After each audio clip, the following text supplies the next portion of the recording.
The story of Napoleon. Napoleon at school. To the south of Europe, there is a sunny blue sea called the Mediterranean. In this sunny blue sea, about 50 miles from the coast of Italy, lies the island of Corsica, a rugged and beautiful little island full of mountains. Its people are hardy and brave, and like all mountain peoples, they love liberty.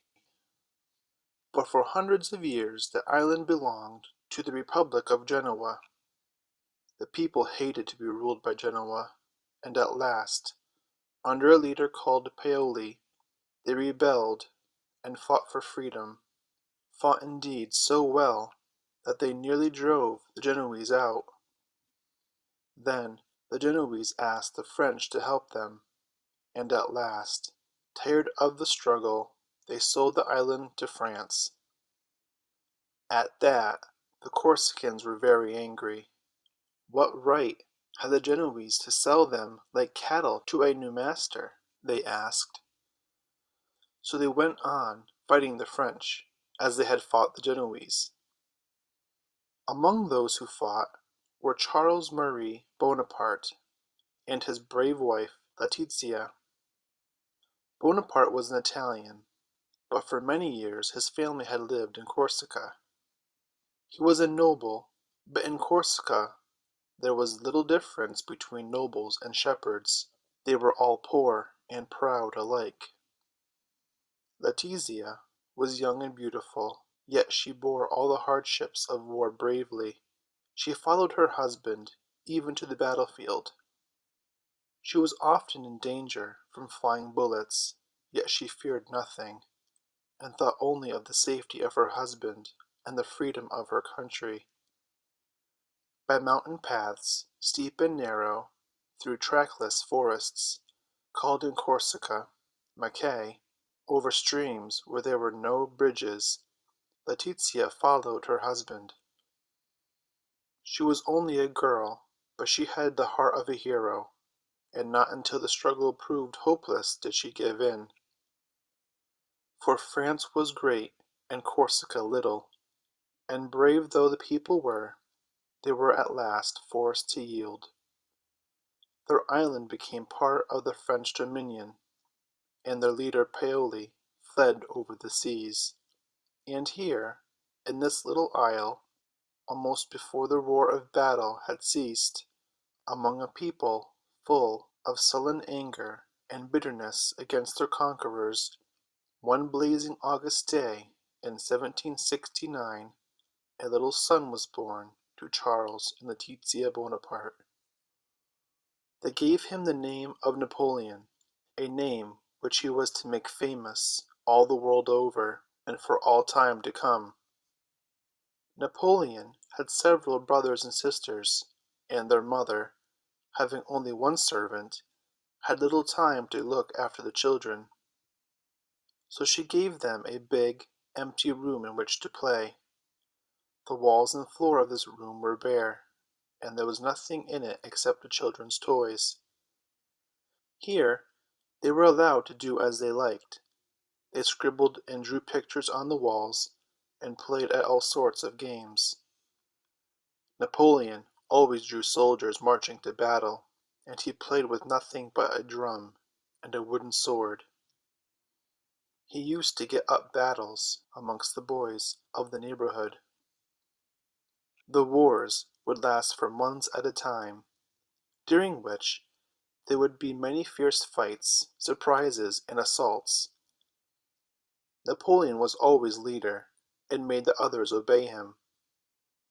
He was afraid of no one, and he bit, scratched, and slapped anyone, big or little, as he chose. He was often nosy and quarrelsome, and bullied his brothers and sisters, especially Joseph, who was older than he. But at times, even when he was a very small boy, he would be moody and thoughtful, and would walk about by himself, refusing to speak or play with the others. He was an untidy little boy, not caring in the least how he was dressed. Straight dark hair, straggled over his brown face, his stockings hung down over his shoe-tops, and altogether he must have looked a wild little harum-scrum. When Napoleon was about 5 years old, he was sent to a school for little girls kept by nuns. But he did not stay long there, and was soon sent to a boys' school with his brother Joseph. Here the boys in class were set opposite each other in 2 rows, each under a large flag. One was the flag of Carthage, the other the flag of Rome, with SPQR upon it, which means Senatus Populusque Romanus. It is Latin for the Senate and People of Rome.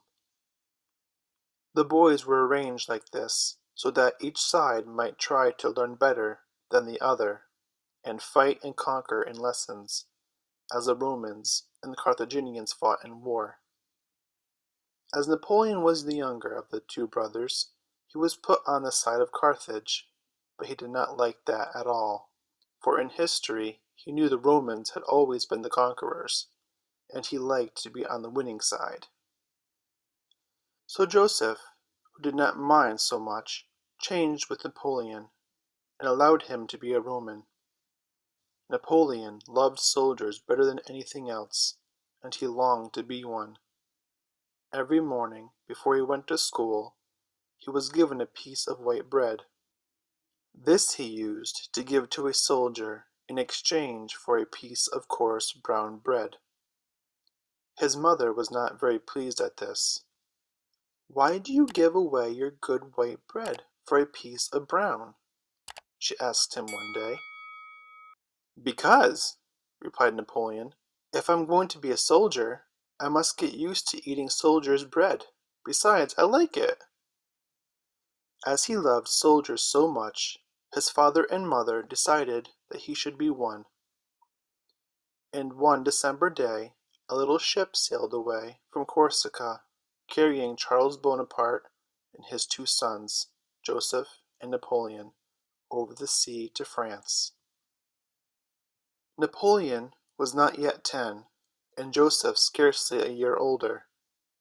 He was going to learn to be a priest, and Napoleon to be a soldier. The boys were sent to school at a town called Autun. With his fellows, Joseph soon became a favorite. He was a little shy at first, but he was lively and gay, and joined in games with the other boys. Napoleon, on the other hand, was silent and sad. His dark face looked sulky, and instead of joining in the games, he liked best to go about by himself. So the boys teased him. They called him "cowardly Corsican," and reminded him that his island had been conquered by the French. At first Napoleon paid no attention. Then suddenly, one day, flashing round on his tormentors, he cried, "If the French had been 4 against 1 only, they would never have had Corsica, but they were 10 to 1." But if Joseph was the greater favorite, Napoleon was far the more clever. He soon learned to read and speak in French, for to the boys French was a foreign language. At home, in Corsica, they spoke Italian. But although Napoleon learned to speak French very well, all his life long he made mistakes in it, especially in writing. He wrote very badly, too, to hide his bad spelling, some people say. The little sulky lonely boy did not stay long at Autun. In about 3 months his father came to take him away to the military school at Brienne. But Joseph was to be left at Autun. The 2 brothers had never been before parted, and although Napoleon bullied Joseph, they were very fond of each other. Now that they were in a strange land, far from their home, among people speaking a strange language, they seemed to love each other more. When they knew that they must part, Joseph burst into tears. But Napoleon tried hard to pretend that he did not care. His dark face only turned more sulky than before. But although he tried hard, he could not quite keep back the tears, and one slowly trickled down his cheek. At first, Napoleon was not happy at his new school. Even though he was dressed in a uniform and he was going to be a soldier, he was dreadfully homesick. He was told that he would have to stay at school for 6 years, and to a little boy of 9 it seemed as if 6 years would never end. As Napoleon was shy, moody, and silent, his schoolfellows teased him here too. They nicknamed him Straw-on-Nose because they thought that he held his nose in the air, and that Napoleon sounded like the French words for straw on nose, the paille au nez. They teased him also about his country. "You are a conquered nation, a people of slaves," they said. But one winter, when Napoleon had been about 4 years at school, the boys had lessons about the building of ramparts and fortifications. They were taught the names of the different kinds of forts, their uses, and how best to attack and defend them. While these lessons were going on, there came a heavy fall of snow. This gave Napoleon a grand idea. He proposed that they should build a fortress of snow and attack and defend it like soldiers. All the boys were delighted with the idea. Napoleon drew out the lines of the fort, and soon everyone was hard at work with spade and wheelbarrow, eagerly building under Napoleon's directions. When the fort was finished, the boys took sides and fought with snowballs. Napoleon was general, and he commanded both sides, giving orders sometimes to the besiegers, sometimes to the defenders. The masters were quite pleased and looked on, cheering those boys who showed the most courage and cleverness. Soon the fame of the fort spread far, and people came from all around about to see it and watch the fights. These went on as long as the snow lay upon the ground. But at last March came, and the sun began to grow warm, the snow melted, and the storming and the snowballing came to an end.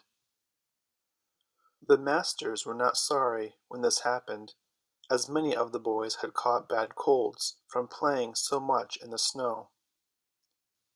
As for Napoleon, he was more sure than ever that the life of a soldier was the grandest possible, and he felt that he was born to make others obey him. As to his lessons, Napoleon learned no Greek, and never did his Latin well. He loved the tales of the Greek and Roman heroes, but he read them in translations. It seemed to him a waste of time to try to read them in a dead or foreign language. At arithmetic and geometry he was good. He liked his geography lessons too, but above all he loved history. Whenever he had a spare moment he might be found reading, and it was history and the lives of the great men that he read. Indeed, he often read when he ought to have been playing games. So he never grew tall, and although his shoulders were broad, he was thin and delicate-looking. Napoleon an officer. There was still another year to pass in Brienne, Napoleon thought. But one day he was told that he had been admitted to the military school at Paris, and on the 30th of October, 1784, he set out for the capital with 4 other boys. At Paris, Napoleon was in his element. It seemed to him that he was no longer at school, but in a city under arms and in the state of war. All around him he saw men in uniform. He was no longer awakened from sleep or called to class by the sound of a bell, but by the rat-a-tat, of a drum. Sentinels marched to and fro. Every hour, by night or day, he heard the sharp word of command, the ring and thud of grounding muskets. All the talk was of war, and the boys discussed together the regiments to which they would belong, their uniforms and arms.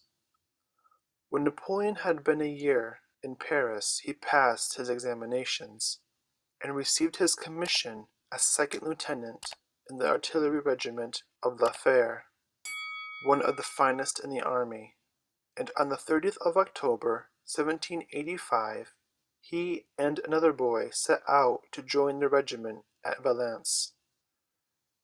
They were the only boys of 16 and 17, but they felt very grand, for now they were real officers.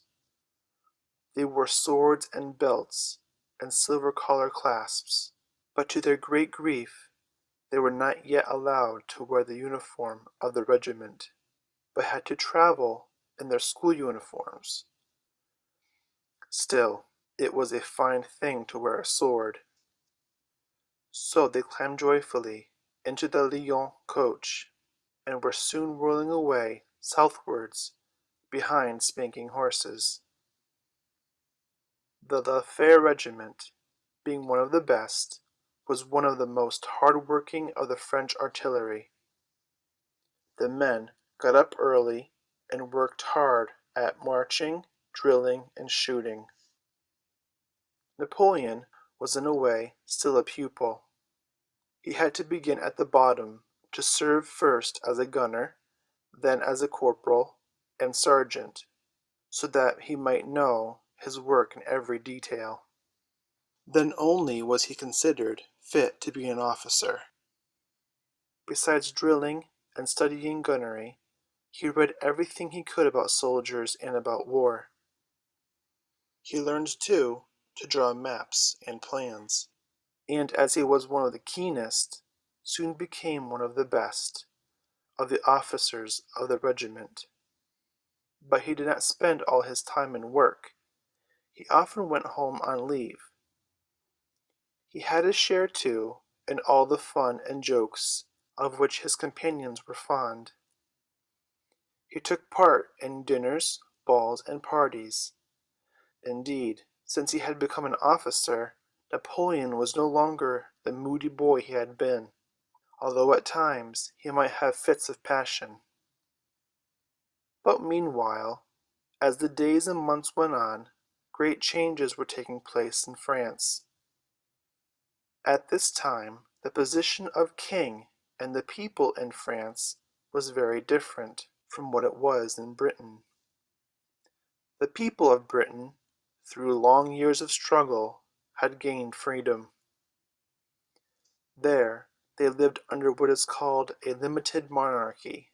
That is, the power of the king was held in check by lords and commons. But in France, there was no check upon the king. He could do as he liked. Under him, there were the three estates, that is, the nobles, the clergy, and the people. The nobles and the clergy paid no taxes. They were called the privileged classes. They and the king spent a great deal of money. So the third estate, that is, the people, had to pay. Every year the king and his nobles spent more and more. Every year the people had to pay more and more. As the years went on, the people grew more and more miserable, and more weary of their rulers. Many of them were very ignorant. They hardly knew what was wrong, or how it might be put to right. They only knew that they were poor, miserable, and hungry. Riots grew frequent. The summer of 1789 was stormy with them. At last the people broke out fiercely in Paris. They seized and pulled down the state prison. The king was powerless. "This is revolt," he said when he heard of it. "Nay, sire," replied the minister, "it is revolution."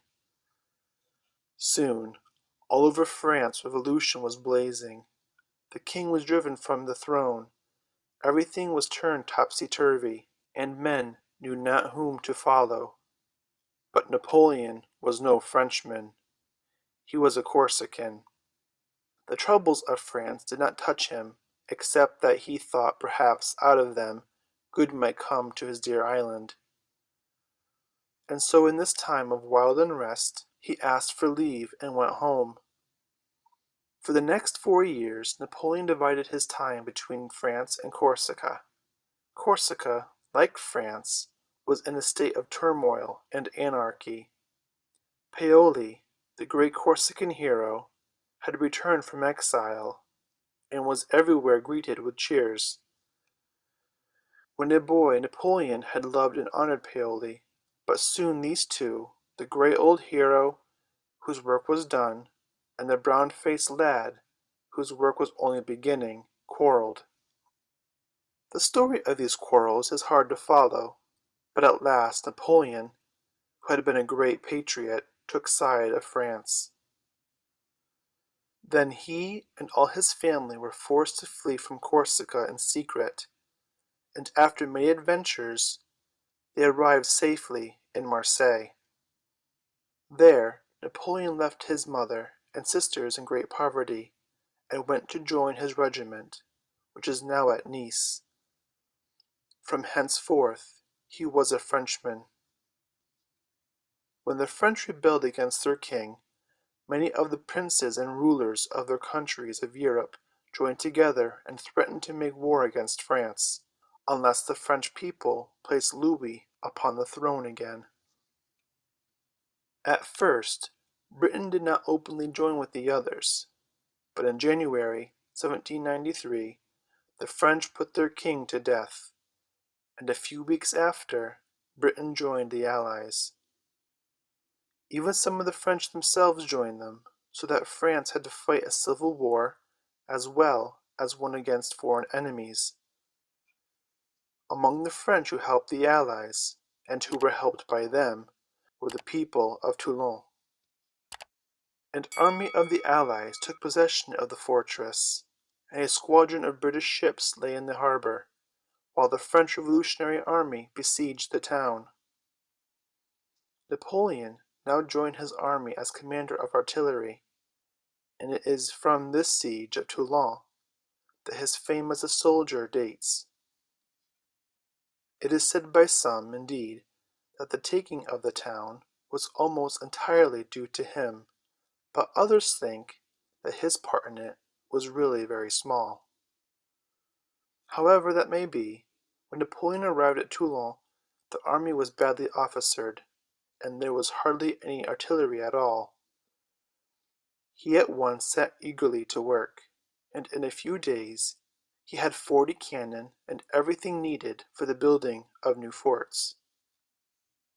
He gathered shot and shell too, and built forts and batteries. He wrote, ordered, and fought unceasingly. For weeks the siege went on. There were attacks and counterattacks, assaults and sallies, and at last a fort called the Aiguillette was taken. "Tomorrow, or the day after, we shall sup in Toulon," said Napoleon. And he was right. The British ships made ready to sail away. The people of Toulon were seized with panic. The British ships were their last and only hope. Nothing else could save them from falling into the hands of the terrible revolutionists, so they made ready to go with them. Soon the sea was crowded with boats, carrying terror-stricken men, women, and children to the fleet. In their haste many were drowned, sometimes whole boat-loads being overturned by the too eager crowds. All day the fight lasted. Then about 9 o'clock in the evening a terrible explosion shook the earth. The sea seemed to belch forth fire. The dark night was suddenly bright as day, and horrible with noise and smoke. Fierce red flames licked the sky, and black against the lurid light showed the shattered hulks of ships.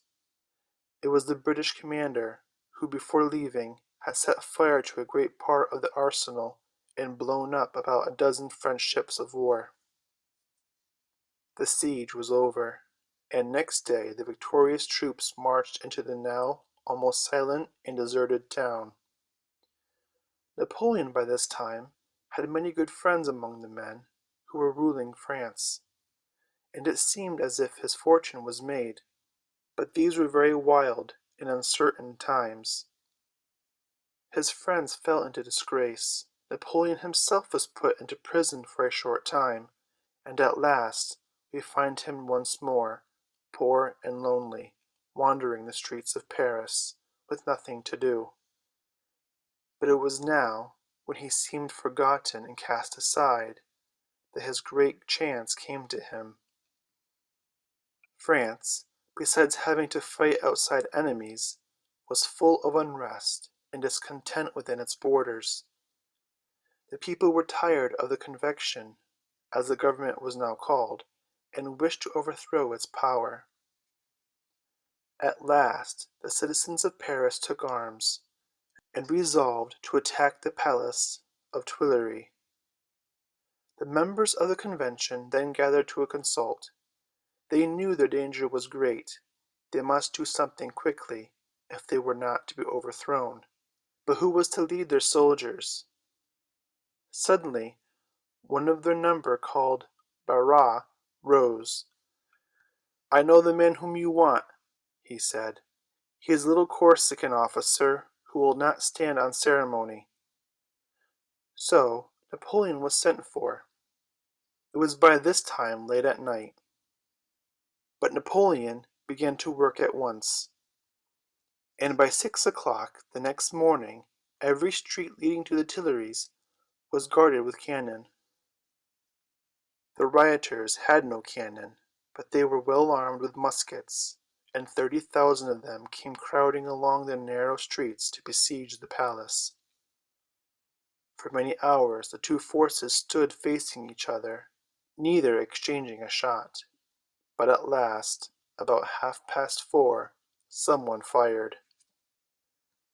It was a signal for all to begin. Napoleon's cannon swept the streets. The rioters fled before the hail of grape-shot, leaving their dead upon the ground. By 6 in the evening all was quiet again. Thanks to the little Corsican, the Convention had won, and Napoleon had gained for himself the post of commander-in-chief of the Army of the Interior.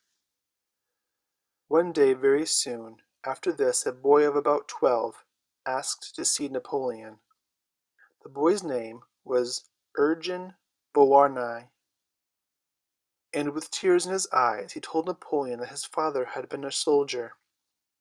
He had fought for the Republic, but had been killed. Now Eugen came to beg for his father's sword. Napoleon was sorry for the boy, and ordered at once that the sword should be given to him. As soon as Eugen saw it, he seized it, kissed it, and carried it away happy.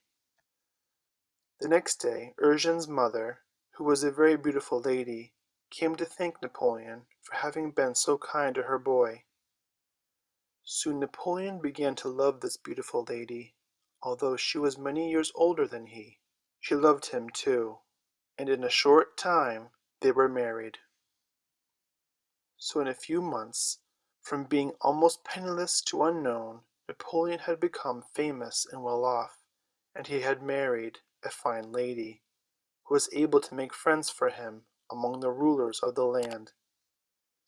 But Josephine de Beauharnais had married a great man, or rather a man who was going to be great, and a few days after the wedding they had to say good-bye to each other. For among the Alps there was still fighting, and Napoleon was ordered off to take command of the army of Italy. It will not be possible to follow Napoleon through all his battles. He had to fight two armies, one Austrian and one Sardinian. Against so strong an enemy he knew that his only hope was in quick marches and surprises. He must surround and astonish the foe, and take him at a disadvantage. To do this his own army must travel without baggage, so as to be able to move quickly, and must trust to finding all they needed for food and clothes in the country to which they went. Napoleon knew that if the two armies of his enemies joined and attacked him together, they would be too strong for him. So he tried to keep them apart, and to fight first one and then the other. This he succeeded in doing. He led his soldiers with splendid skill. He beat every enemy who came against him, both in the plains of Italy and in the mountains of Austria. Nearly the whole of Italy was in his hands, when at last peace was made. First a treaty, called the Treaty of Leoben, from the name of the town in Austria where it was signed, was agreed upon. Later came together, called the Treaty of Campo Formio. By this treaty much land was added to France, and Napoleon made the first of those changes in the map of Europe for which he was soon to be famous. Napoleon, in all his fighting in Italy, did not act merely as a commander and soldier. He acted more like a conqueror and ruler. It seemed as if he were not working for the Republic of France, but for himself. He did as he liked. "Do you suppose," he said, "that I triumph in Italy for the glory of the lawyers of the Directory? Do you suppose I mean to found a republic? What an idea! The nation wants a chief covered with glory." He had covered himself with glory. His soldiers, whom he led with such splendid success, with such skill and daring, loved him. They called him the Little Corporal. This name they gave him after crossing the river Adda at the bridge of Lodi. The Austrians were on one side of the river, the French on the other, shouting, "Long live the Republic!" and the French charged the bridge. But such a terrible fire met them that they wavered. Then Napoleon himself seized a standard and urged them onward. The bridge was passed. Right up to the enemy's guns they charged. The gunners died at their posts, but the Austrians were scattered, and fled in utter confusion, chased by the French, until darkness ended the flight and slaughter.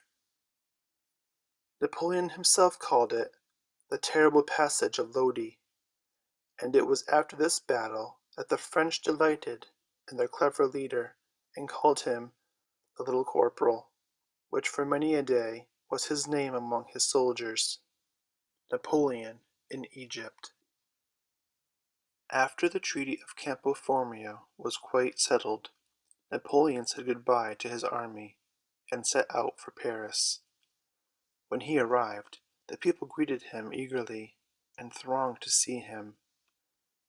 They changed the name of the street in which he lived to Victory Street. But the rulers, the Directory, had begun to be afraid of this imperious soldier, who looked so small and delicate, and who had yet a will of iron, and seemed to hold the fate of nations in his hand. They were jealous of him too, for wherever he went, it was the conqueror of Italy who was cheered, not the rulers of France. Every soldier declared that it was high time to be done with lawyers and make the Little Corporal king. France and Britain were at this time bitter enemies, and the French were eager to conquer Britain. So Napoleon decided to carry out a plan which he had long thought of.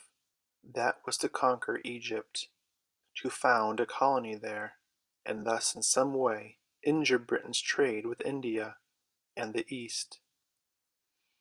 Egypt at this time was claimed by the Turks, and formed part of the Ottoman Empire. France and Turkey were at peace, but that made little difference to Napoleon. The Directory agreed to Napoleon's plan for conquering Egypt. They were very anxious to get the better of Britain in some way, and they were not a little anxious to get rid of Napoleon and keep him busy at something away from France. For this expedition into Egypt, Napoleon gathered together about 20,000 of his finest soldiers and cleverest officers. And although the preparations were made with great secrecy, the British government learned that something was going on, so Nelson was sent with some ships to watch the Mediterranean. But in May, when the French fleet was ready to sail, a great storm arose. It did such damage to the British ships that Nelson was obliged to put into a port in the island of Sardinia to repair them. As soon as Napoleon knew that the way was clear, he gave orders to sail. On a beautiful May morning, just as the sun was rising, the great fleet sailed out on the waters of the Mediterranean. "Soldiers," said Napoleon to them as they set out, "you are one of the wings of the army of England. All eyes of Europe are upon you. You are going to do more than you have ever done for the prosperity of your fatherland, for the good of man, and for your own glory." Besides speaking to them in this grand way, Napoleon promised each man that he should come home rich enough to buy 6 acres of land. When Nelson found that Napoleon had left Toulon, he sailed up and down the Mediterranean looking for him, but he could not find him. Meanwhile, Napoleon reached Malta, took possession of the island, left a garrison of Frenchmen there, and sailed on his way to Egypt. On the 30th of June, just as the sun was setting, Napoleon arrived at Alexandria. A storm was blowing, and such waves were beating upon the shore that it was dangerous to land. But seeing a strange sail in the distance, Napoleon would not wait. He feared that the British were at last upon his heels. "Fortune," he cried, "I ask but 5 hours. Will you deny them?" And so, in the darkness and the storm, the troops were landed. But the waves were so fierce that many of the men were drowned. Then, through the night, the French marched to Alexandria, and wearied and hungry as they were, attacked it in the dawning of the day. The Turks and Arabs shut their gates and fought with all their might against this unsuspected enemy. But the ancient walls could not stand the onslaught of Napoleon and his legions, and soon the flag of France was floating from the battlements. In July, Napoleon left Alexandria to march against Cairo. Many of his soldiers were old and tried men.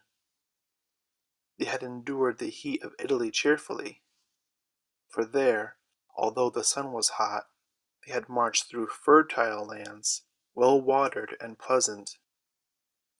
At the end of the day's march food and wine were always to be had. But now, day by day, they marched over burning sand, under a brazen sky, to a land barren and empty, whither neither man nor beast was to be seen, and where there are scarce a growing thing but thorny shrubs. With feet burned and blistered, with parched tongues and cracked lips, blinded by the glare of the sun upon the sand, maddened by swarms of flies and insects, the march became a torture to the men. Gasping in the intolerable heat, they threw off their clothes, trying to find relief. Was this where the general had promised them 6 acres of land? They angrily demanded. Even the officers could hardly bear the fiery torment. They pulled off their cockades and trod them in the sand, and murmured of rebellion. Napoleon alone seemed cool and calm. He wore his heavy uniform, buttoned up to the throat as usual, when the men were throwing away almost every garment, and when they were gasping and perspiring, he seemed as cool in body as in mind. As the army wound along the weary way, many men, too worn out to keep up with the others, fell behind. Then, out of the dust of the desert, through the glare of the dazzling sun, a company of fleet-mounted Arabs would dash upon the stragglers. Muskets cracked, bright steel flashed, and the blood of Frenchmen stained the yellow desert sand. For a fortnight the toilsome march dragged on through the seemingly endless wilds, until the men began to believe that there was no such place as Cairo. For the first time they had lost their faith in their leader. Then, at last, one day, over the unbroken waste of desert, there rose enormous masses in straight lines and angles. They were the pyramids. Here the Mamelukes, as the Egyptian soldiers were called, awaited their enemy. Drawn out in glittering lines, with cannon pointed and camp entrenched, they waited. Through a telescope, Napoleon carefully examined the lines of the foe. He was a great general, but he noticed the smallest details. He now saw something which none of his officers had seen. The enemy's cannon were not on wheels. They were fixed, and could only be fired in one direction. That decided the day. Napoleon drew up his men so that they should be out of range of the cannon. Then, pointing to the pyramids as the battle began, "Soldiers," he cried, "40 centuries look down upon you." And there, in the sandy desert, under the burning sun, Mameluke and Frenchman fought. Flashing in the sunlight, the brilliant cavalcade came spurring on.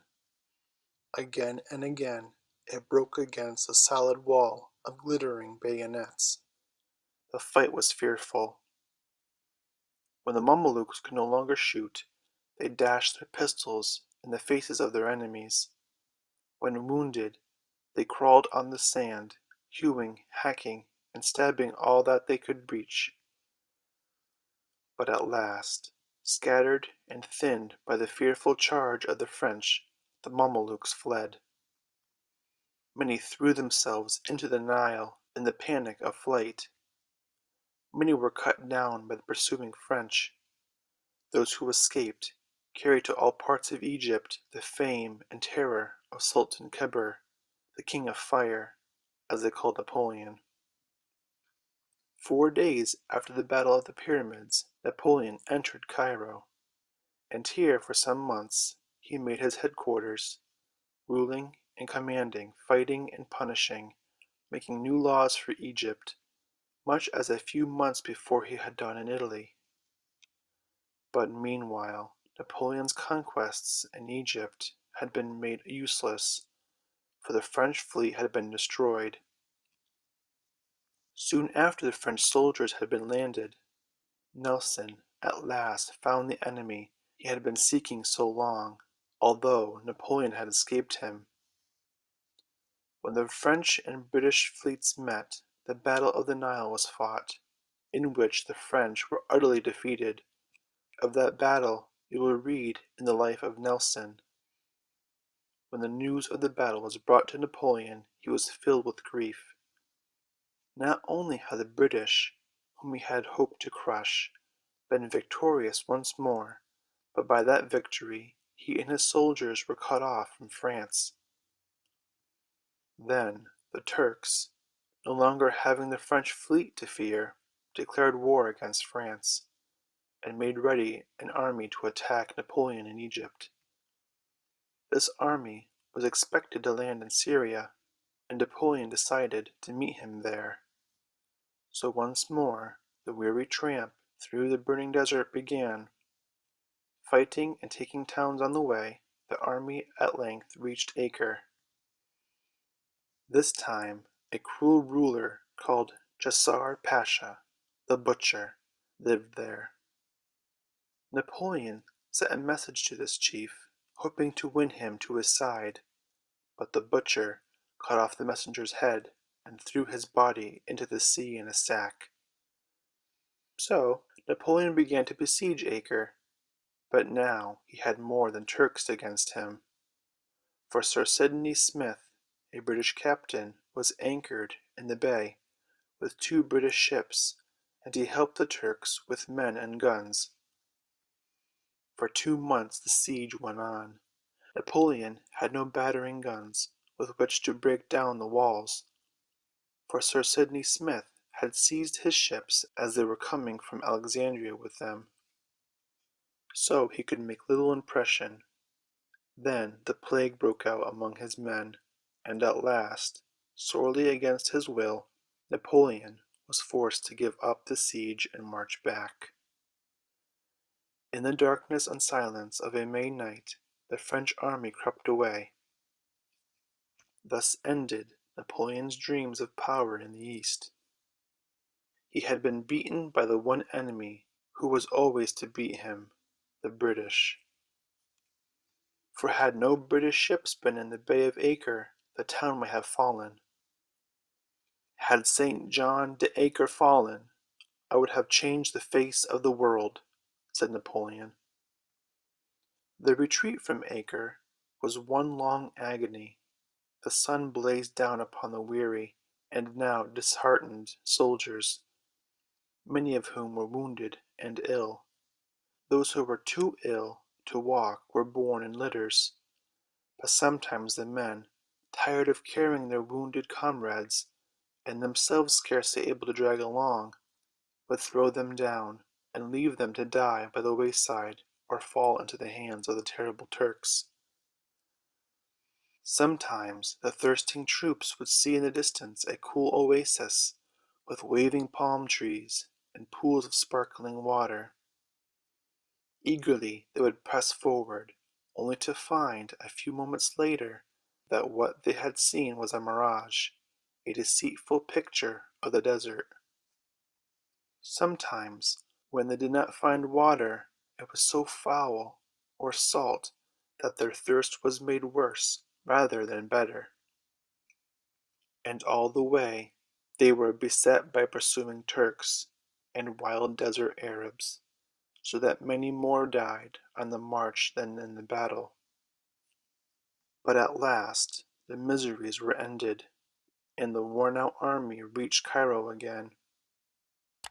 Here Napoleon set himself once more to the ruling of Egypt, and by a great victory over the Turks at Aboukir Bay, he blotted out the memory of his defeat at Acre. All during the time of the Syrian campaign, Napoleon had no news from France. Now some old newspapers came into his hands. From them he learned that things were indeed going ill at home. Italy was lost, and all his great conquests were wiped out as if they had never been. "The fools have lost Italy," he exclaimed. "All the fruits of my victories have disappeared. I must leave Egypt." But he had no ships in which to carry his army home. So he resolved to go alone, taking only about 500 men with him, and leaving one of his generals in charge of the campaign, which from the beginning had been utterly useless. Napoleon had made all his preparations with great secrecy. He dared not tell his soldiers that he was going to desert them. One dark August night, under the pale light of the twinkling stars, as silently as possible, the company rowed down to the harbor of Alexandria. Quickly and stealthily the men went on board 2 waiting vessels, which instantly set sail for home. Napoleon as consul. When Napoleon arrived in France, the people greeted him more joyfully than ever. They were weary of the rule of the Directory and longed for a change. Napoleon had never meant to be a soldier and conqueror only. He meant to be a ruler too. He soon saw his chance, and took it. He had been made commander of all the troops round Paris, and now one day he appeared at the head of his soldiers in the courtyard of the palace in which the French Assembly or Parliament sat. Amid a fearful noise of shouts, beating of drums, and tramp of feet, the assembly was turned out at the point of the bayonet. That night Napoleon slept in the palace of the Luxembourg, with the title of Consul of France. There were 3 other consuls, but the others were a mere pretense. Napoleon was the true ruler. Napoleon returned from Egypt in October, and by the middle of December he was first consul. Then, for the next few months, he gave himself up to ruling. Under his firm hand France, which had been born and tossed in wild unrest for 8 years, now seemed to find a little calm. But all around the borders of France there was war still. Austria and Britain were her chief enemies. With Britain at this time Napoleon would have been glad to make peace, could he have done so on his own terms. Austria he meant to crush, and to crush in such a way as would make Europe ring with the name of Bonaparte. He meant to do great deeds, at which the world would stare in wonder. He meant to have peace too, but peace after victory.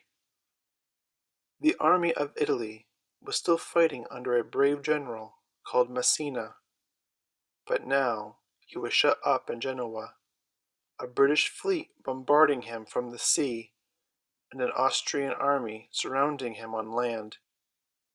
Food was growing scarce, and his men were but worn-out skeletons. The Austrians believed that they should very soon beat him, and then they would be able to march into France. Napoleon now gathered an army called the Reserve, with which, he gave out, he was going to march to the help of Massena. But the Austrians laughed at the reserve army, for it was made up of ill-fed, half-clothed, raw recruits. Napoleon went to Dijon to review these new recruits, but he stayed there only 2 hours, and was soon speeding on his way to Geneva. For 3 months Napoleon had been silently and secretly gathering troops, which by different ways had been sent toward Switzerland. There, too, engineers had been sent to examine the passes through the Alps. Now everything was ready, and the great commander also went speeding to the land of snow mountains. When Napoleon arrived at Geneva, he gathered his engineers around him and began to study the map of the Alps. "Is it possible to pass?" he asked. "It is barely possible," said an engineer. "Very well," replied Napoleon, "let us be going." Then Napoleon began one of his most famous marches. He crossed the Alps, and, while the enemy awaited him in front, he appeared suddenly behind them. The army was divided into 4, each part going by a different way. The ways through the mountains were called passes. The passes which Napoleon now chose were the Great St. Bernard, the Little St. Bernard, the Mont Cenis, and the St. Gothard. Napoleon himself went by the Great St. Bernard. It was a tremendous march, for in places there was not even a track, and the men had to stumble as best they could over rough, broken, stony ground.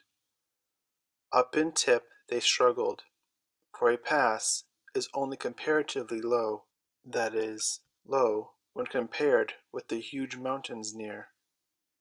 The Great St. Bernard Pass is more than 8,000 feet above sea level. It was hard enough for men laden with knapsack and gun to toil upwards, but to drag heavy cannon up was still harder. The path was so terrible that it was found to be quite impossible to bring them up on their carriages. No wheels could pass over the grounds, so each cannon was taken from its carriage and was put into the trunk of a tree which had been hollowed out to fit it. 100 men were then harnessed to each tree trunk, and so the cannon were dragged over snow and ice, along narrow, giddy paths where only the chamois or the goatherd had left a track. The carriages were taken to pieces, the wheels were slung on poles and carried on men's shoulders. Food for the army had to be carried too. This was laden on mules. They were sure-footed, hardy beasts accustomed to the wild mountain-sides, and so could carry weight even over the rough path. But with the cavalry horses it was different. The men dismounted, and each man led his horse as best he could.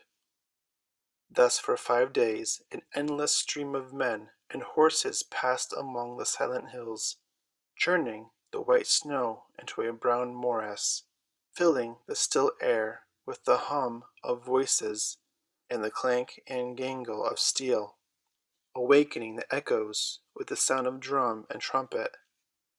On and on went the men, slipping, sliding, panting, breathless, hardly daring to pause in places lest those behind should be thrown into confusion, stumbling knee-deep into snowdrifts, clambering round boulders, but always upward and upward.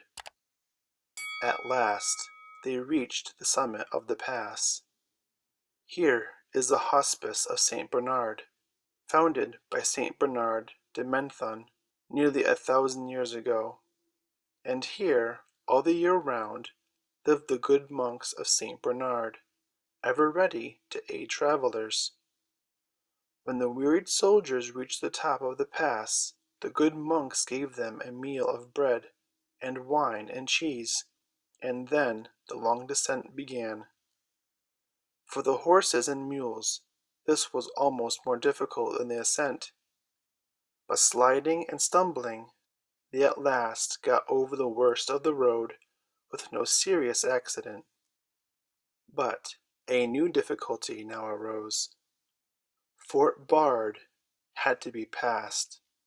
This was only a little fort held by 400 Austrians, but perched upon a rock. It commanded the tiny town through which the road lay, and the whole pass, which here is not more than 50 yards wide. For some time the French tried in vain to take the fort. Then at length they discovered a narrow goat track leading round it, and out of gunshot.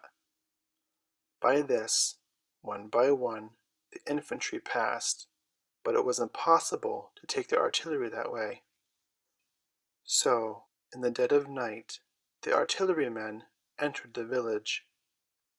They spread chaff and straw upon the street, and having muffled every belt or buckle that might clatter or jingle, they drew the cannon through the town, almost under the noses of the unsuspecting Austrians.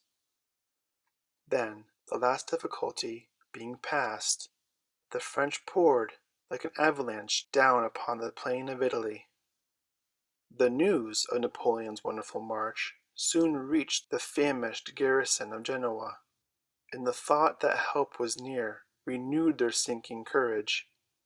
But day after day passed, and no rescuing French army appeared before the walls. Still they hoped on, sick at heart and weary. But at length the last spark of hope died, and brave Massena gave in. They had absolutely nothing left to eat but knapsacks and shoes, grass and roots. "No terms are too good for you," said Lord Keith, the British commander. So the French were allowed to march out with all the honors of war.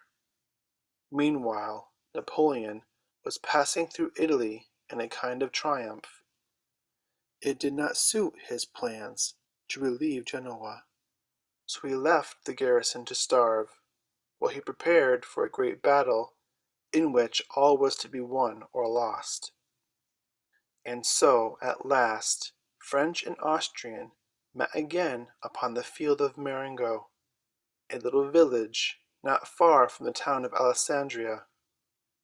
At daybreak on the 14th of June the fight began. It was a fierce and terrible battle. The Austrians numbered nearly twice as many as the French. At one time the French fled from the field, crying, "All is lost!" Again they rallied, but step by step they were driven backward, and at last fled once more. The Austrian leader was an old man over 80. He was weary of long fighting, and about 3 o'clock in the afternoon, believing the victory won, he left the field. But at this moment a French officer, who had been at some distance, rode up with fresh troops. "I fear it is a battle lost," he said to Napoleon. "I think it is a battle won," replied he, and rallying his men and ordering a sudden charge of cavalry, he turned defeat into victory. Soon it was the Austrians who were fleeing from the field in utter rout. So completely crushed was the Austrian army that next day their leader sent a flag of truce to Napoleon, begging for peace.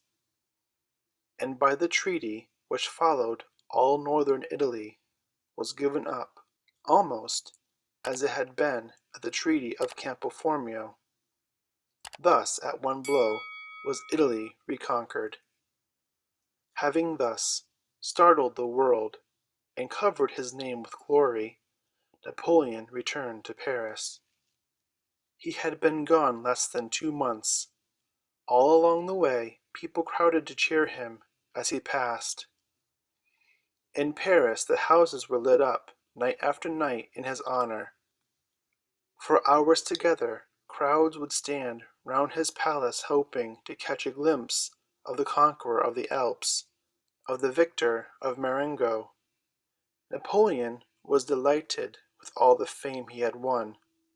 "A few more events like this campaign, and I shall perhaps go down to posterity," he cried.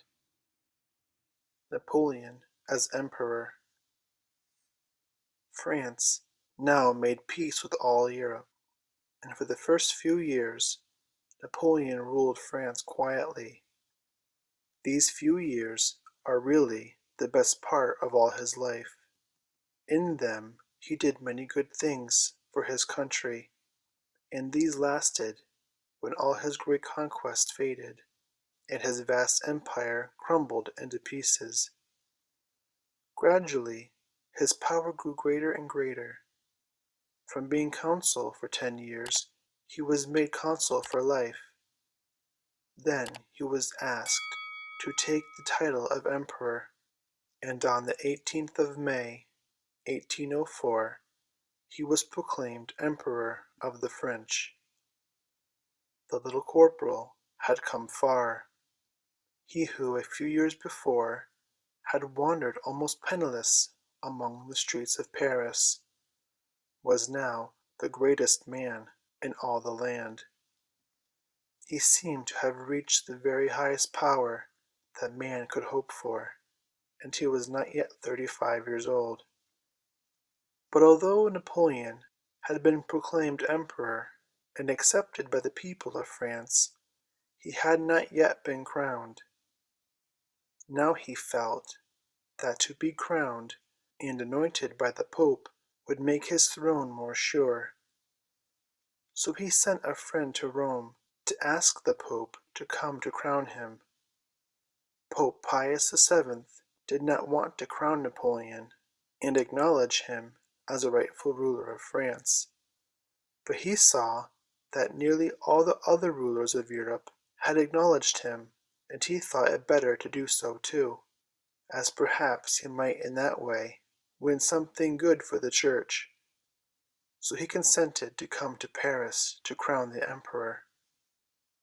The Pope, as head of the Church, had been treated with fear and reverence by the proudest of kings in all ages and in all countries. They had knelt to him as to one greater than themselves, but Napoleon had grown so proud that he could not bear the thought of kneeling to anyone.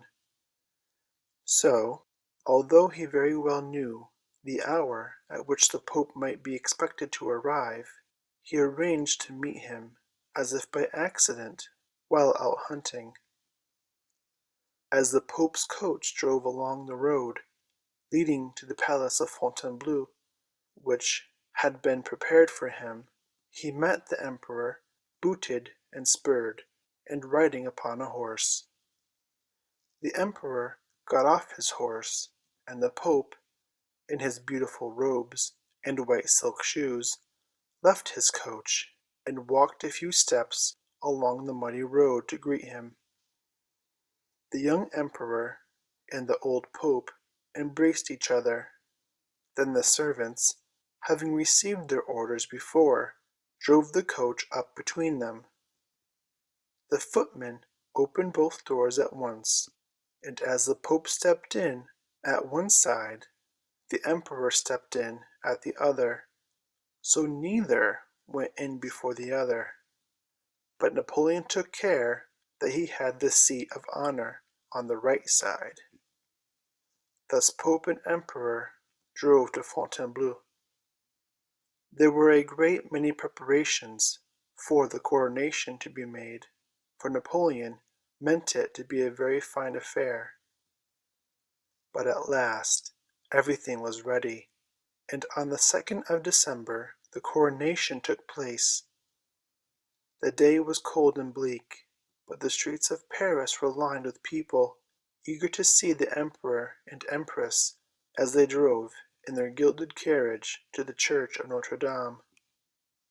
The church was thronged with fair ladies and splendid men glittering with jewels and lace, and as the emperor entered, wearing upon his head a wreath of gold bay leaves, like a Caesar, the archways of the dim old church rang and rang again with shouts. "Long live the emperor! Long live the emperor!" The notes of the organ rolled, the voices of the choir rose and fell in chant and hymn. But as the long ceremony went on, Napoleon yawned and fidgeted. To him there was nothing sacred or solemn in the service. The grand display added something to his pomp and glory, that was all. At last the Pope with trembling hands lifted the crown to place it upon the young emperor's head, but Napoleon, seizing it out of the Pope's hand, himself placed it upon his own head, took it off, placed it for a moment on the head of the empress, and then returned it to the cushion upon which it had rested. Again the organ pealed, and the exultant words of the Te Deum rang out through the church. The emperor was crowned. A few months after the coronation at Notre Dame, Napoleon went to Italy. Here, in the great cathedral at Milan, he again crowned himself. This time the title he took was King of Italy, and this time the Pope sternly refused to have anything to do with it. At Paris he had received only empty promises and insults as his reward, and he now knew that he had nothing to hope from the new emperor. But while Napoleon was placing crowns upon his own head, the rulers of Europe were again joining against him, for they saw that the emperor's power and desire for still more power were becoming so great that none of the crowns were safe. Sweden, Russia, and Austria joined the alliance, but on the other hand, Spain and Britain having quarreled, Spain joined with France against the others. Once more Europe was ablaze with war. Upon the Rhine, in Tyrol, and Italy there was noise of battle. The Tsar of Russia gathered a great army and sent it to join the Austrians. When they joined, it was intended that both armies should march together into France. But the Austrians began to fight before the Russians joined them. Napoleon did not wait for France to be invaded. He marched into Germany to meet his enemies, and long before the Russians could arrive to help them, the Austrians were shut up in the town of Ulm. The Austrian leader, Mack, was not cowardly, but he was stupid and unlucky, and although there was plenty of food within the walls, Mack weakly gave in after 6 days' siege. In Tyrol and Italy, everywhere that the French and Austrians met, the Austrians were defeated, until at last a flying remnant of Mack's once splendid army took refuge in the mountains of Tyrol. There was nothing now to hinder Napoleon from marching on to Vienna, the beautiful capital of Austria. And the Emperor Francis, knowing that Vienna could not stand a siege more than a few days, made up his mind to leave the town. So on the 13th of November, less than a month after the taking of Ulm, the French entered the Austrian capital. While Napoleon was at Vienna, living in the Emperor's beautiful palace of Schönbrunn, bad tidings came to him. He heard that the French and Spanish fleets had been utterly destroyed in the battle of Trafalgar. "I cannot be everywhere," he cried angrily when he heard the news. That the French had again been defeated by sea made the Emperor more eager to win fresh fame by land. The Austrian army was shattered, but the Russians were still to beat. So from Vienna Napoleon marched out to meet them. Upon the plain of Austerlitz, not far from the town of Brunn, a great battle was fought. It has been called the Battle of the Three Emperors, for there were three emperors present: the Emperor of Germany, the Holy Roman Empire, the Emperor of Russia, and the Emperor of the French. The morning of the 2nd December dawned cold and bleak. A thick white fog shrouded the land, but with the first streak of day both camps were astir. Through the white dimness came muffled sounds, and ghostly figures loomed and passed. Then suddenly the fog lifted, and the sun shone out in golden splendor. The French soldiers greeted it with a shout. It seemed to them as if it rose to do honor to their own emperor, for it was the anniversary of his coronation day. "The sun of Austerlitz has risen!" cried Napoleon in exultation. In the fog the two armies had moved close to each, and now the fight began. It was a terrible battle, and raged all the short winter's day. "It was absolute butchery," says one who fought there. "We fought man to man. For a time it seemed uncertain who should win, but when the night fell the Russians and Austrians were flying from the field. Many lay there dead, and 20,000 were prisoners. Thus once more Napoleon had triumphed, and now Austria made peace with France, and the Russians marched away to their own land. This peace was called the Treaty of Pressburg, from the name of the town at which it was signed. By this treaty, the map of Europe was again changed, and still more lands came under Napoleon's rule. Some of these lands he gave to his relations, for Napoleon had made up his mind not only to be great himself, but to make his whole family great. "I can no longer have shabby relatives," he said. "Those who will not rise with me shall no longer be of my family. I am going to make a family of kings." So he made his brother Joseph king of Naples. His brother Louis, who had married Josephine's daughter, Hortense, was made king of Holland. General Murat, who had married Napoleon's sister Caroline, was made Archduke of Berg.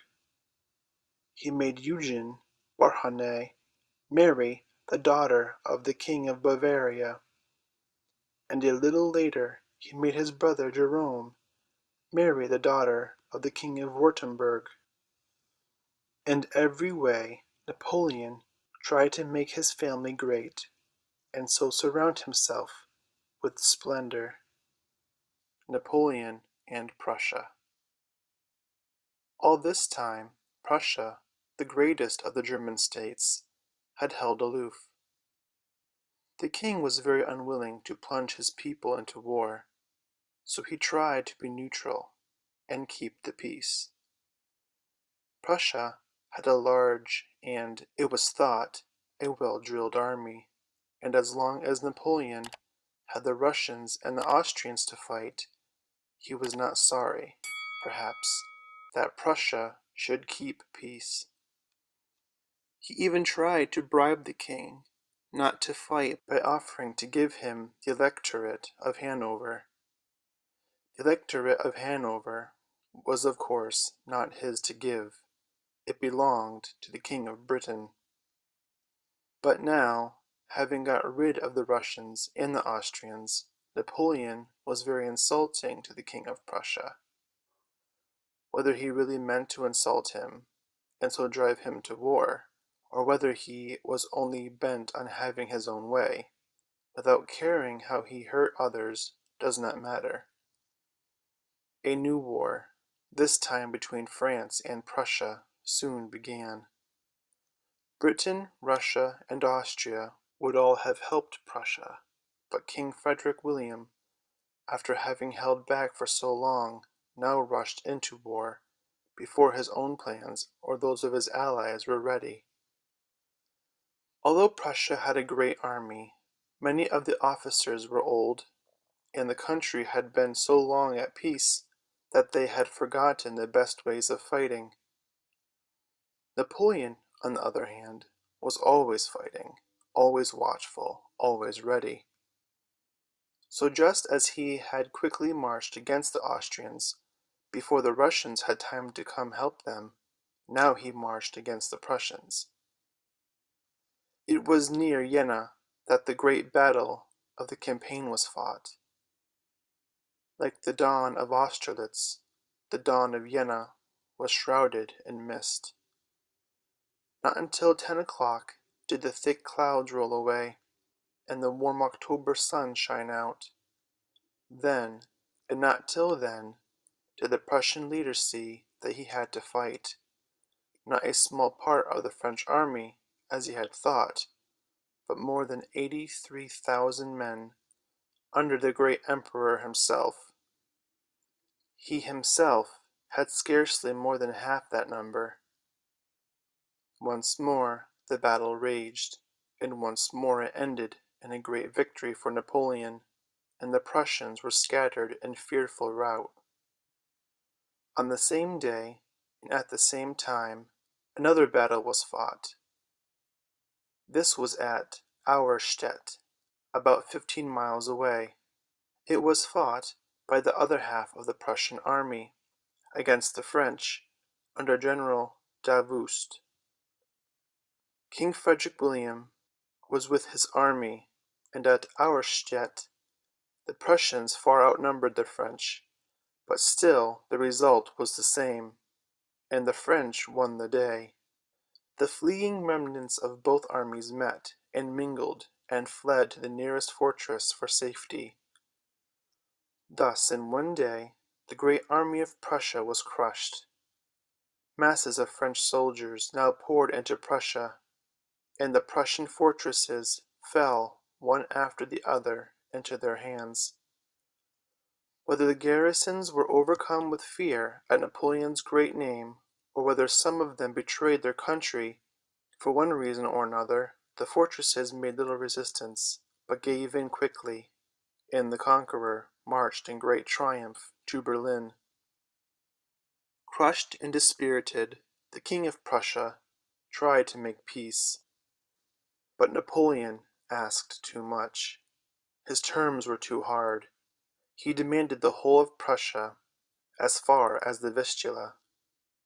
Crushed though he was, the king was not ready to yield as much as that. The Russians, too, were now marching to help him. So the war went on, and it was now carried into Poland.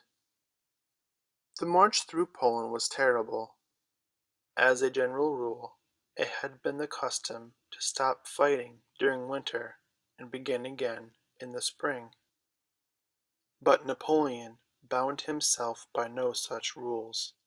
So, through rain, sleet, and snow, over roads knee-deep in mud, the army moved on. The sufferings of the soldiers were great. Their boots and clothes were worn out, and not nearly warm enough. For the winter, so far north, is much colder than in France. Food was hard to get, no bread was to be had, the water was muddy and bad. The houses were mere hovels, where men, cows, and pigs all lived together. "And this is what the Poles have the impudence to call a country?" said the French soldiers in disgust. "In Poland we have found a fifth element," said Napoleon. "It is mud." Thus, fighting and marching in cold, wet, and hunger, the army passed the Vistula.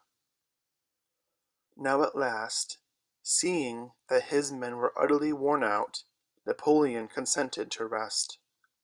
He took up his headquarters at Warsaw, the capital of the province, while the army found quarters in the little villages along the banks of the Vistula.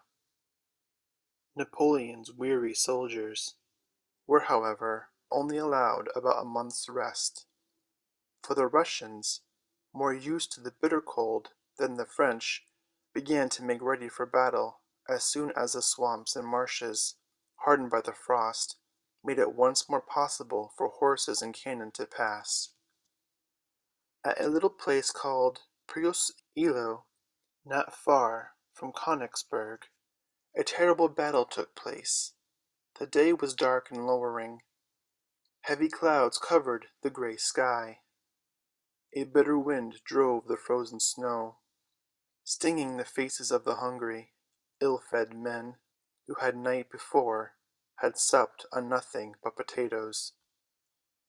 Yet in the midst of all this misery and discomfort both sides fought with a terrible, brutal courage. "The Russians fought like bulls," said the French. Their famous Cossack horsemen charged, and wheeled, and charged again. Cannon roared, muskets cracked and rattled, and amid the screams of horrid clangor of battle, the silent white snow whirled and fell, to be trampled and reddened with the blood of 50,000 men. At last the short winter's day was over, and darkness covered the dreadful field, which in the morning had laid so white and unstained. Both sides claimed the victory, but indeed it was only a useless slaughter. "What a massacre!" cried a French officer, as next day he rode across the field. "What a massacre, and without result!" After the battle of Prussia, both armies were so shattered that until the winter passed there was little more fighting. Napoleon even tried to make peace with King Frederick William, offering him this time much better terms than before, but the king answered that he could only make peace which would include the Tsar of Russia, so no peace was made. With the coming of summer, the struggle began once more. After some fierce fighting, the war came to an end with a battle fought near the little town of Friedland. From dawn to dark the battle lasted. The Russians fought fiercely and well, but Napoleon, as he rode about among his cheering, saluting men, cried again and again, "Today is a lucky day. It is the anniversary of Marengo." So, roused by the memory of that great fight, the French fought with double courage. At last the Russian army, broken and dismayed, fled across the Pregel, followed closely by the pursuing French. Then, driven still at the sword's point, day by day they fled, in utter rout, until they passed the Niemen. Behind this broad valley they found shelter from their foes. Upon one bank lay the remnants of the Russian army, upon the other the French. And now that his army was shattered, the Tsar sought for peace, and Napoleon, for many reasons, was ready to listen. In the middle of the Niemen, opposite the town of Tilsit, a gaily decorated and curtained raft was moored. Over it floated the eagle of France and the eagle of Russia. Here the two emperors met and embraced, like brothers rather than enemies. They then went within the curtains and talked for a long time, no one being near to hear what was said, but when they came out again, they seemed more friendly than before. After this meeting, the town of Tilsit, which is in Prussia, but only a few miles from the Russian frontier, was declared neutral, and both emperors went to live there, and held their courts each in a different part of the town. Now, instead of the horror of war, the town was full of gaiety. There were riding parties, dinners, and balls, and the emperors, who a few days before had been bitter enemies, seemed to have become the best of friends. The Emperor of Russia was young and handsome. He was full of splendid dreams, and eager to be great. Napoleon, too, was young. He was only 37, and already he was the greatest conqueror, soldier, and statesman in the world. Napoleon was often fierce, hard, and cruel, but when he chose, he could seem friendly and lovable. He conquered men and women as he conquered peoples. Now he won the heart of the young Tsar. "I never had more prejudices against anyone than against him," he said, "but after 3/4 of an hour of talk they all vanished as a dream. Would that I had seen him sooner." The poor beaten King of Prussia was asked also to come to Tilsit, but Napoleon, who treated the Tsar so kindly, treated the king very coldly. He and his queen, who came with him, were not allowed to live in Tilsit. They had to put up with a small mill house outside the town. Napoleon tried in many ways to make the Prussian king and queen feel that they were crushed and beaten enemies. It was only out of friendship to the Tsar, he said, that the king had been asked to Tilsit at all, and in the drawing up of the treaty no pity for him was shown. By it, Frederick William lost half his states. Napoleon and Spain. Besides fighting with Britain, Napoleon tried to conquer our islands by ruining our trade. He forbade all countries on the continent to trade with Britain. But in spite of Napoleon's orders, Portugal went on trading with Britain. Now soon after Napoleon returned from Tilsit, he sent a message to the Prince Regent of Portugal, telling him that he must stop trading with Britain, must seize all British goods and property in Portugal, and declare war on Britain. If he did not do all this, Napoleon threatened that he would declare war with Portugal. Portugal is only a little country, quite unable to stand against such a powerful conqueror as Napoleon. So the Prince Regent agreed to all that was asked, except the seizing of British goods. That he would not do. Then Napoleon prepared to fight. France at this time had hardly a navy. Napoleon had not enough ships in which to send his troops by sea. To make war on Portugal he had to pass through Spain. So now he made a secret treaty with the King of Spain, by which his troops were to be allowed to pass through that country. And when, by the help of Spanish soldiers, he had conquered Portugal, he promised to divide it with Spain. The kingdom of Portugal was at this time ruled by a regent.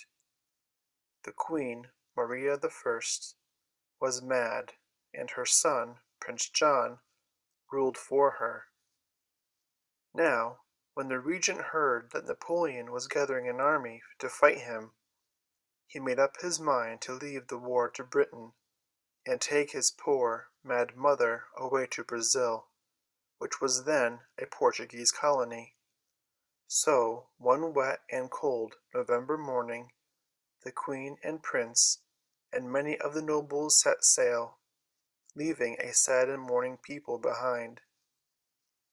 Meanwhile Napoleon had gathered a large army at Bayonne, a strongly fortified town close to the Pyrenees, but on the French side of them. This army, under Marshal Junot, now came marching quickly through Spain to Lisbon, the capital of Portugal. They crossed the Pyrenees, which, next to the Alps, are the highest mountains in Europe. Over the wind-swept plain they came, across rivers, down rugged valleys, by muddy tracks which could scarcely be called roads. The men were weary, but Junot urged them onward. The land was barren and bare, and they had often hardly enough to eat, for, as was usual with Napoleon's armies, they carried no supplies with them, but trusted to finding what they needed in the land they passed through. "I will not have the march kept back because of supplies," said the Emperor. 20,000 men can find food anywhere, even in the desert. Most of the soldiers in this army were mere boys, raw recruits, unused to such hardships. Many of them dropped out of the ranks, overcome with weariness, and were left by the wayside to die. At last, little more than a month after they had set out from Bayonne, they arrived, footsore, hungry, and ragged, at Lisbon too late. The ship carrying the Queen and Prince was already far out to sea. The royal family had escaped, but the French took possession of the country. There was little fighting. Had there been in the Portuguese army even a handful of bold and resolute men, it might have gone ill with Junot's raw and worn-out soldiers, but there were none such. Everywhere the French pulled down the royal arms of Portugal and set those of Napoleon up. Many of the Portuguese soldiers were sent away to France, so that they might not have a chance of fighting for their country even if a leader should appear. The Portuguese people were made to pay great sums of money to the conqueror, who declared that the House of Braganza, that is, the royal house of Portugal, had ceased to reign. And while all this was happening, French troops kept on pouring into Spain, and far greater numbers than were needed to conquer little Portugal. "Write descriptions of all the provinces through which you pass," said Napoleon, as he sent them away. "Describe the roads and the nature of the land. Send me sketches, that I may see the distance of the villages, the nature of the country, and the resources of the land." All this was not necessary if he merely intended to pass through the land to reach Portugal. No, he had another design, far greater than the conquest of Portugal in his mind. Spain at this time was badly ruled. The king, Charles IV, was old and foolish. All the power was in the hands of the queen, who was not a good woman, and of Manuel Godoy, her favorite. He was not a good man, but he had given the beautiful name of the Prince of Peace, because at one time he had helped to make a peace with France. The king's eldest son, Ferdinand, hated Godoy and quarreled with him. So the court of Spain was full of strife. Now both sides appealed to Napoleon for help. It was rather like mice putting their heads into a cat's mouth. The king and queen began to think so, and they decided to run away, as the queen and prince of Portugal had done, and take refuge from all their troubles in America. But when the people found out what they meant to do, they were very angry, and broke out into a riot. They burst into Godoy's palace in search of the man they hated. They could not find him, so they wreaked their vengeance on the beautiful furniture and pictures, leaving the palace a waste of splinters and rags. Meanwhile, he, trembling in fear, was hiding in a roll of matting in the attic. There for 2 days he remained, until at last, driven by hunger, he crept out. He hoped to escape unseen, but at once he was seized, and would have been torn to pieces by the angry mob, had not Prince Ferdinand begged for his life. Now the weak old King of Spain, trembling for the life of his friend, the Prince of Peace, decided to give up the throne to his son Ferdinand. He hoped in this way to quiet the riot, but the people, when they heard the news, went mad with joy, and to show it, they burned and sacked the houses belonging to Godoy, his friends, and relatives, while they proclaimed Ferdinand king, with shouting and cheering. But their joy was short-lived. Almost at once the old king began to be sorry that he had given up the crown, and wanted it back again. And meanwhile French troops were closing in round Madrid. Soon it became known that Napoleon himself was coming, and hearing that his father and mother were going to meet the Emperor, Ferdinand resolved to go too, and lay his case before him. The people were very unwilling that he should go, for they felt sure that some evil would befall their young king. At one place, as he traveled through the land, they cut the traces of his horses, thinking to make him give up his intention, but he went on. As there was still no sign of Napoleon, when Ferdinand reached the border, he crossed into France, and met him at Bayonne. There, too, came the old king and queen, and Manuel Godoy. Beyond their own borders, surrounded by French soldiers, they were Napoleon's prisoners. They had of free will, it seemed, walked into the trap. And now Napoleon told them that it was useless to quarrel about who should be king of Spain, as he wanted the throne for one of his own family. The house of Bourbon had ceased to reign, he said, in his usual grand way. What could the poor Spanish kings do? The whole country was in the hands of the French, and they themselves prisoners in a foreign land. So, at the bidding of Napoleon, they signed away the crown and the throne of Spain. Without striking a blow, Napoleon had added 2 more kingdoms to his conquest, and with Spain went all her rich colonies, but it had been done by base treachery. Even he himself long after said, "The whole thing wears an ugly look, since I have fallen." Napoleon now made his brother Joseph king of Spain, but the people of Spain would have no Bonaparte to reign over them. The Spaniards, though the most polite and courteous of men, are idle and indolent, seldom showing any energy. But now they were thoroughly aroused. To a man they rebelled. From every town and village they flocked, ready to fight for their freedom and their king. Meanwhile the new king, Joseph, guarded by French troops, came to live in the capital.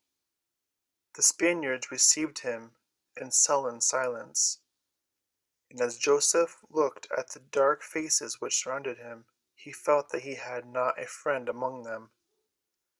Everywhere there was fighting. Yet so sure was Napoleon now that everything would go on in Spain just as he wished, that he left Bayonne and set out in a tour through some of the French towns. But even as Napoleon started, messengers were speeding northward with the news that General Dupont and all his men had surrendered to the Spaniards. Napoleon was furiously angry. "Could I have expected that from Dupont?" he cried, "a man I loved? Had he no other way to save his soldiers? Better, far better to have died with arms in their hands. You can always supply the place of soldiers. Honor alone, once lost, can never be regained." Everywhere, all through Spain, battles were fought, towns were besieged. One of the most famous sieges was that of Saragossa. The fortifications were poor, but the hearts of the people were stout. Day by day they held out, the women fighting beside the men. One woman, named Maria Augustin, became famous and was called the Maid of Saragossa. She fought beside her lover, helping him to fire the cannon of which he was in charge. And when he fell dead, she still went on fighting and worked the cannon herself. Hunger and disease fought against the brave defenders. Still they held out. But the French at last gained possession of a convent which was almost within the walls. Their leader then sent a summons to the town. It was short and sharp. "Headquarters, St. Ingracia, surrender," was all it said. The reply was as sharp. "Headquarters, Saragossa, war to the knife."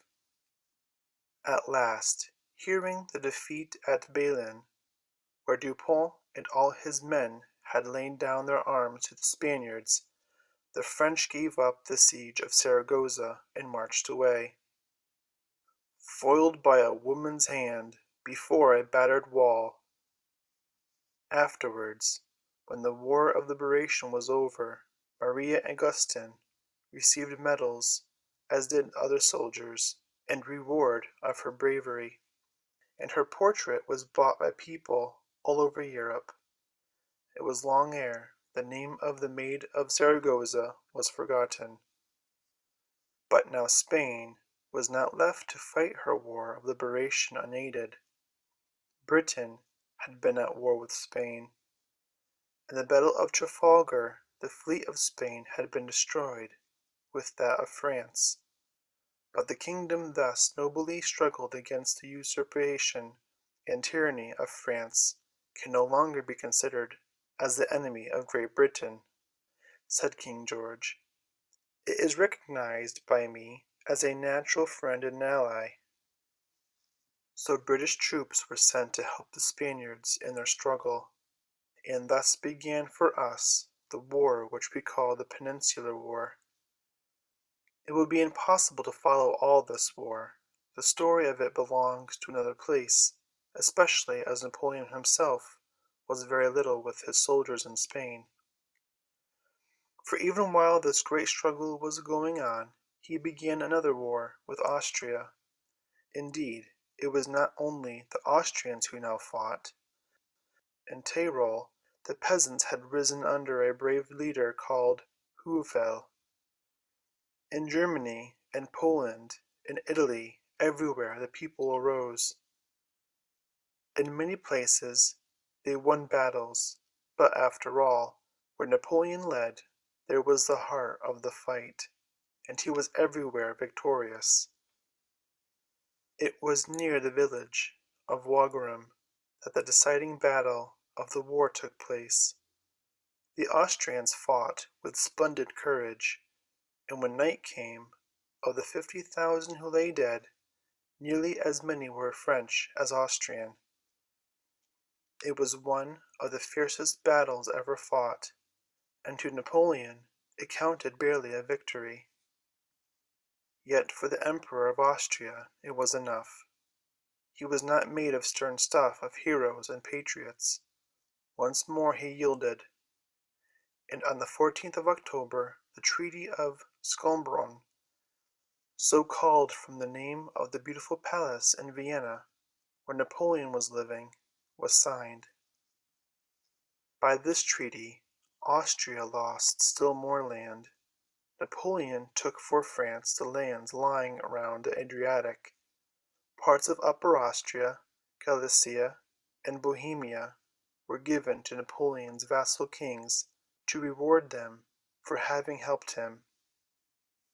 For it must be remembered that Napoleon's great armies were not made up of only Frenchmen, but of men from every country which he had conquered, or over whose ruler he held sway. After the Treaty of Scombron was signed, Napoleon returned to Paris. And now, one of the strangest things in his life happened. You remember that long ago, when the Emperor was a poor soldier, he had married a beautiful lady called Josephine de Beauharnais. He had loved her very much. "To live for Josephine, that is the history of my life," he had written then. "I prize honor, since you prize it. I prize victory, since it pleases you." Now glory, if not honor, was heaped upon him. He had piled victory upon victory, but he forgot what he had written as a young and eager boy. He put away his beautiful wife and married the Duchess Marie Louise, the daughter of his late enemy, the Emperor of Austria. One reason why Napoleon did this was that his pride had grown with his power. He still loved Josephine, but he longed to have a great lady for his wife, a princess, the daughter of a long line of kings, to be the mother of his children. Marie Louise was little more than a girl. She had hated Napoleon, and once, when she heard that he had been defeated, she said that she was glad, and hoped that it would happen again.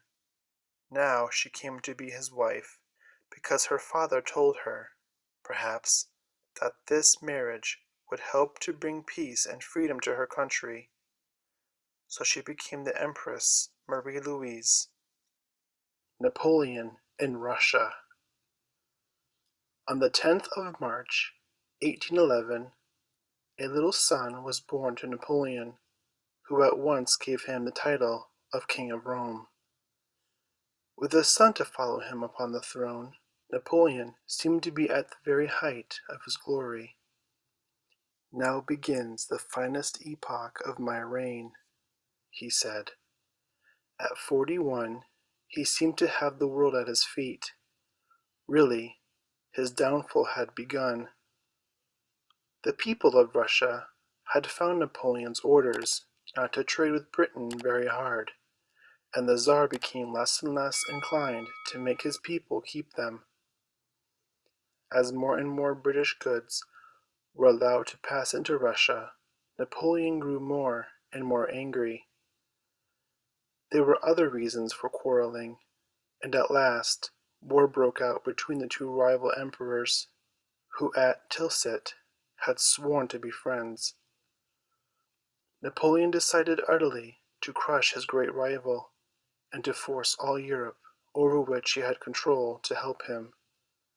So he gathered a mighty army, 600,000 strong, from all states of Germany, from Prussia, Austria, Holland, Belgium, Italy, Poland, Switzerland, even from Spain and Portugal. Soldiers came to swell the host, which poured across the Niemen in three great bodies. But it was a barren, empty country into which they passed. No enemy even awaited them. Only a few horsemen watched as they came. "Why do you come into Russia?" they asked. "To conquer you," was the reply, and the horsemen galloped silently away and disappeared into the forest beyond. With the French army came an enormous baggage train. But Napoleon had so long used his armies to believe that they would find all they needed in the countries they invaded, that this part of the army was very badly managed. Almost at once the soldiers began to suffer from hunger. As Napoleon advanced into the country, the Russians retreated. Day after day, along dusty sandy roads, past burned and deserted villages and towns, through dreary, silent, barren plains, the retreat and chase went on. The air was hot and close. The sun shone pitilessly. The men marched wearily, for they were parched with thirst and always hungry. They had little to eat, except what they could find by scouring the country far and wide. There was much fierce fighting by the way. One of these fights, called the Battle of Borodino, is the deadliest battle of all Napoleon's wars, and it is known as the Generals' Battle, for 22 Russian and 18 French generals were among the slain. At last, one beautiful autumn morning, about a week after the Battle of Borodino, Napoleon and his army caught the first sight of Moscow from the top of a little hill called the Hill of Salvation, which overlooks it. "Moscow! Moscow!" the cry ran down the lines. To the weary men Moscow was the haven of rest, towards which they had been struggling those hundreds and hundreds of dreary miles. Now it lay before them, glittering white in the sunshine, with its many-colored roofs, gilded domes, spires, and turrets. The Asiatic town of countless churches, Moscow the Holy, cried Napoleon, reining in his horse. There at last is the famous town. It was time.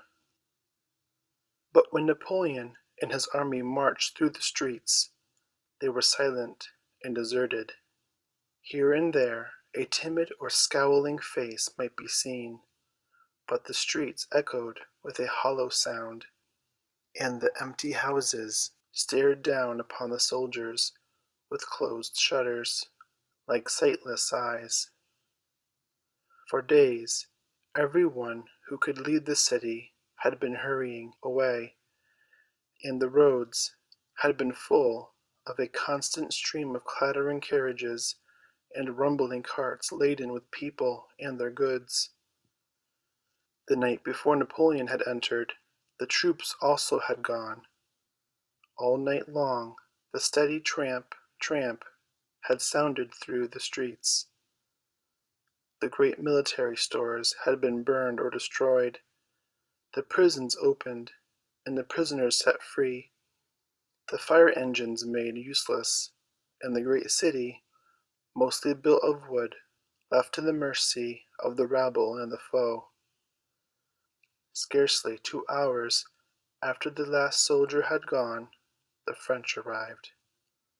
And when they found the city silent and empty, they broke into the deserted homes, robbing and wrecking them, decking themselves in ridiculous finery, drinking wildly, until the army became a drunken mob. But at last the noise of laughter and carouse ceased, and the city sank to rest.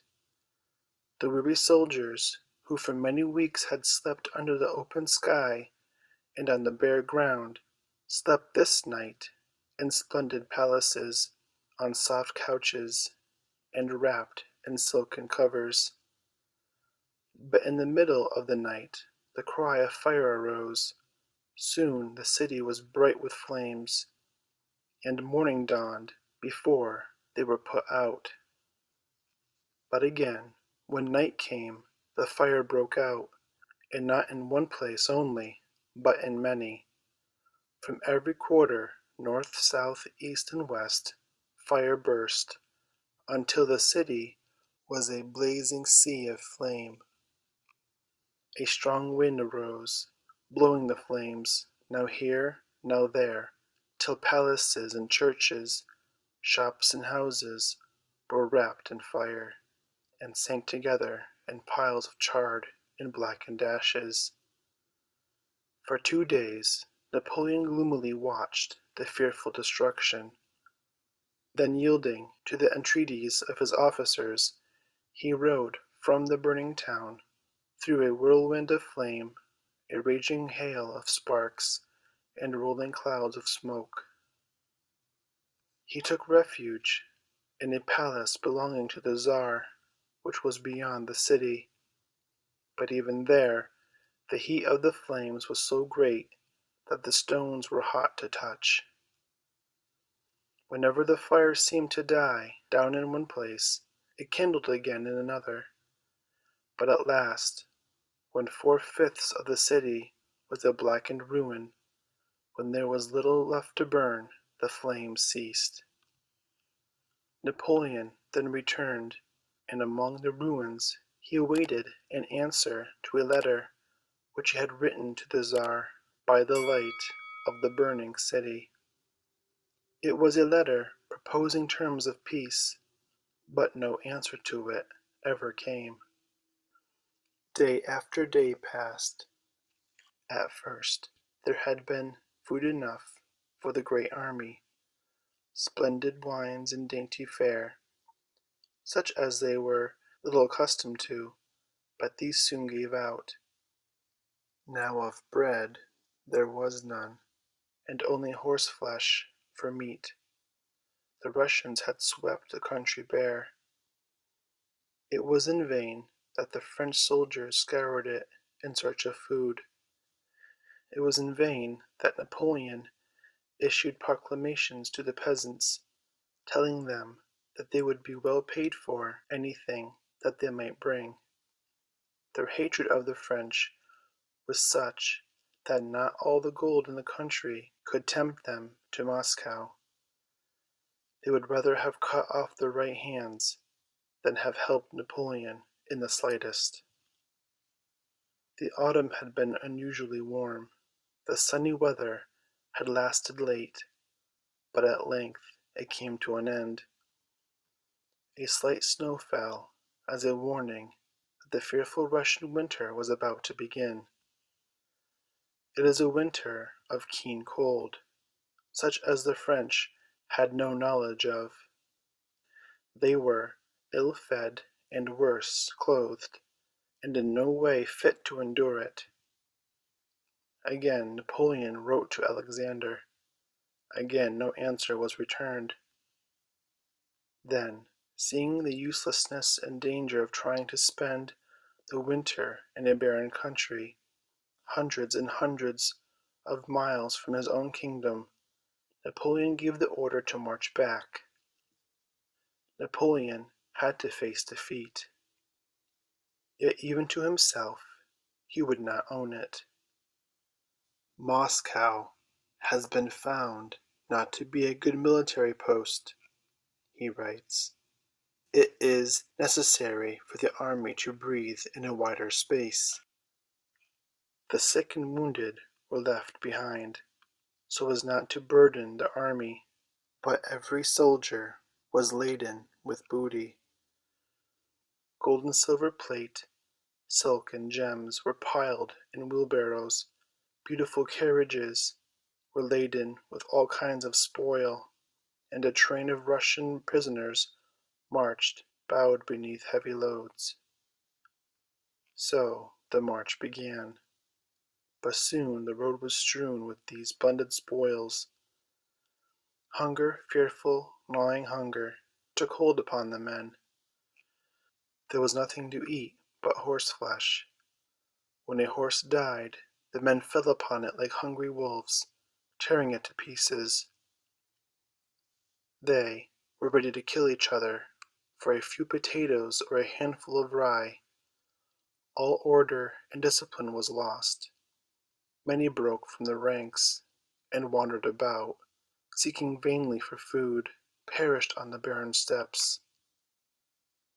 Harassed by Cossacks, the wretched army still pressed forward. Then came the snow, and with it bitter cold. The snow fell and fell, blotting out the road, blotting out every landmark. Blinded by the whirling flakes, chilled to the bone by cutting winds, the men wandered on, hardly knowing whither. Numbed and frozen, unable to crawl farther, many fell, and the white snow became their winding sheet. At night, perhaps they bivouacked, and in the morning a circle of white mounds alone told where they had lain down to sleep their last sleep. Pursuing Russians killed those who straggled behind. Often they had no strength to resist. Sometimes, even, they had no arms, for their muskets would drop from their frozen fingers and be left in the snow. Yet through all the misery and cold and famine, a few lived and struggled on. Smolensk, Smolensk, they said. That was their goal, the paradise of rest and plenty to which they pressed. But when Smolensk was at last reached, they found neither rest nor plenty there. The town was as much a ruin as Moscow had been. The stores of food and clothes were exhausted. After a few days' halt, the retreat continued. Near the town of Borisov, the river Beresina had to be crossed by two frail bridges. And here one of the most terrible scenes of the war took place. While the French crossed, they were attacked by the Russians. As men frantic with terror crushed onto the bridges, one of them gave way, and all upon it were thrown into the half-frozen river below. Over the second bridge the French now rushed madly, trampling and killing each other in their haste, shot down in crowds by the Russian bullets. Shrieks of terror and pain filled the air, mingling with the crash and thunder of the Russian guns and the savage cheers of the Russian soldiers. 12,000, at least, perished at this fearful crossing. The rest continued their march of agony towards Vilna. 10 days later, a miserable, ragged, limping crowd crept into that town. Remove all strangers from Vilna, Napoleon had written. The army is not beautiful to look upon just now, but ere the ragged remnant of the once grand army had reached Vilna, Napoleon had deserted it. He had heard that there was a rising in Paris, so, leaving his soldiers to their misery, wrapped in furs, he hurried as fast as horses could carry him, homeward. Meanwhile, the miserable spectre of an army staggered on, chased by the pitiless Cossacks. At last, in the middle of December, they crossed the Niemen, and found a refuge for a time in and near Königsberg. Of all the magnificent army that had set out to conquer Russia, not 20,000 famine-stricken men returned. Napoleon, Emperor of Elba. It should not be forgotten that of all the grand army scarcely a sixth were French, and of those the best officers and men returned. So almost at once Napoleon was able to raise a new army. True, most of the new recruits were boys under 20, but the magic of his name was still so great that they were eager to fight for him. And as he had need of all this eagerness, for Prussia, following the example of Spain, and encouraged by the news of Napoleon's awful defeat in Russia, resolved to fight once more for freedom. Men, rich and poor, old and young, flocked to the standard.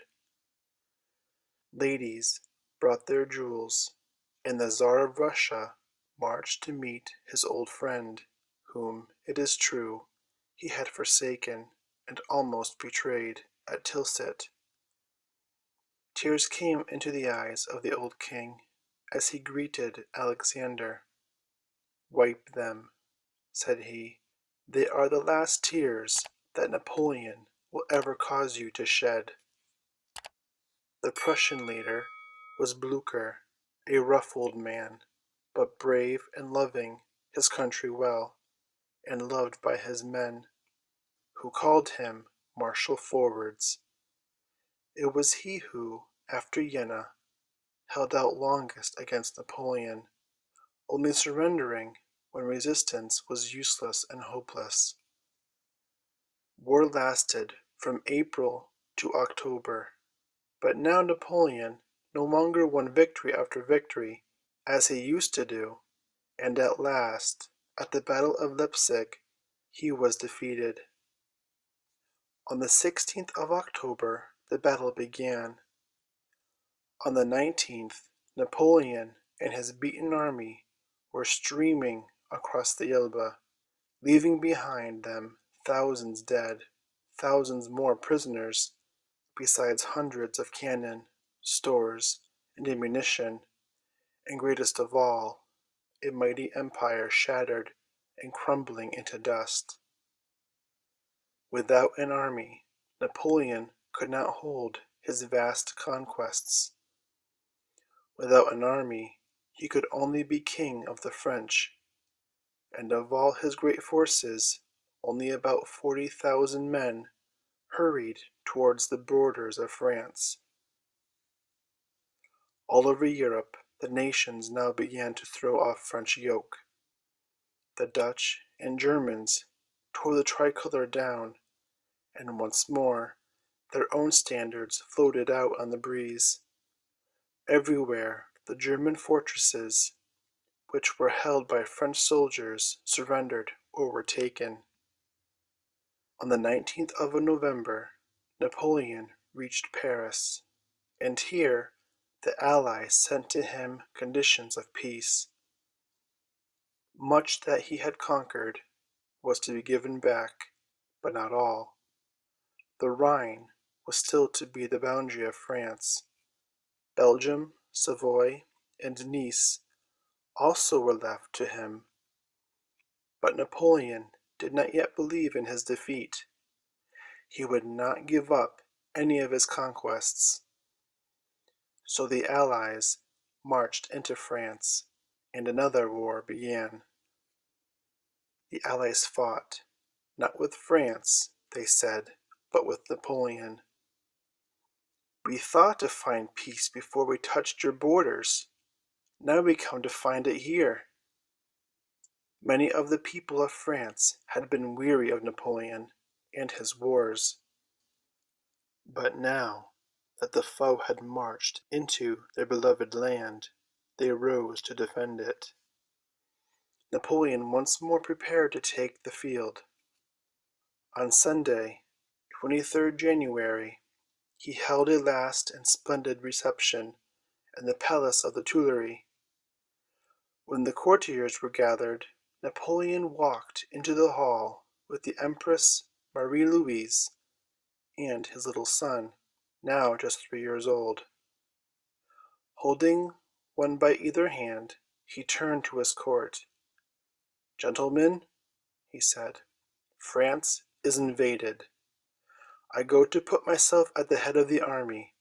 I leave to you that which I hold dearest, my wife and son." 2 days later, Napoleon said goodbye to Marie-Louise. They never saw each other again, for when Napoleon returned to Paris, his power was broken, and Marie-Louise refused to share the fortunes of a fallen king. Never, perhaps, in all his triumphant campaigns, had Napoleon shown more his great genius as a soldier than he did now.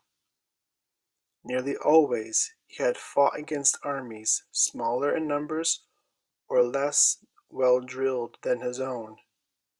Now he had to fight against far greater numbers, and his soldiers were for the most part young and untrained. Yet still he wrung victories and triumphs from the foe. But at last, after the war had been flung this way and that, after marches and countermarches, after taking of towns and burning of villages, until some of the fairest provinces of France had become a desert, the Allies began to march on Paris. Round that fair city, which never since the days of the Maid of Orleans had heard the shouts of a foreign foe, the horrors of war raged. For one long day, Prussians filled with bitter hate against their conqueror, half-savage Russians, Austrians, Dutch, people of every country which Napoleon had enslaved, surged in a red circle of fire and death about the city. Then it yielded. On the 31st of March, 1814, the Emperor of Russia and the King of Prussia rode side by side into the city, and passed through streets filled with people, some sullen and angry, others rejoicing as at a great deliverance, and shouting, "Long live the Emperor Alexander! Long live the King of Prussia!" Marie-Louise had already fled, taking her little son with her. Napoleon, hurrying from the battlefields of Champagne, heard that the fight was over. "On to Paris!" he cried. "Sire, it is too late," replied an officer. "Paris has yielded." Napoleon had been emperor of half Europe. He had been made a king of kings, making and unmaking them at will. In a few years he had built up his mighty empire. In a few months he had lost it, bit by bit, until now not even his own capital remained to him. There the Allies ruled, and on the 2nd April, 1814, the Senate declared that Napoleon had ceased to reign. But still Napoleon did not believe that all was lost.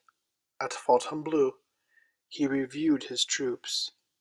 His old guard, men who had been with him through every campaign, were still eager to fight for him. "To Paris! To Paris!" they shouted. But the officers were weary of it all. "We have had enough of war," said one. "Let us not begin a civil war."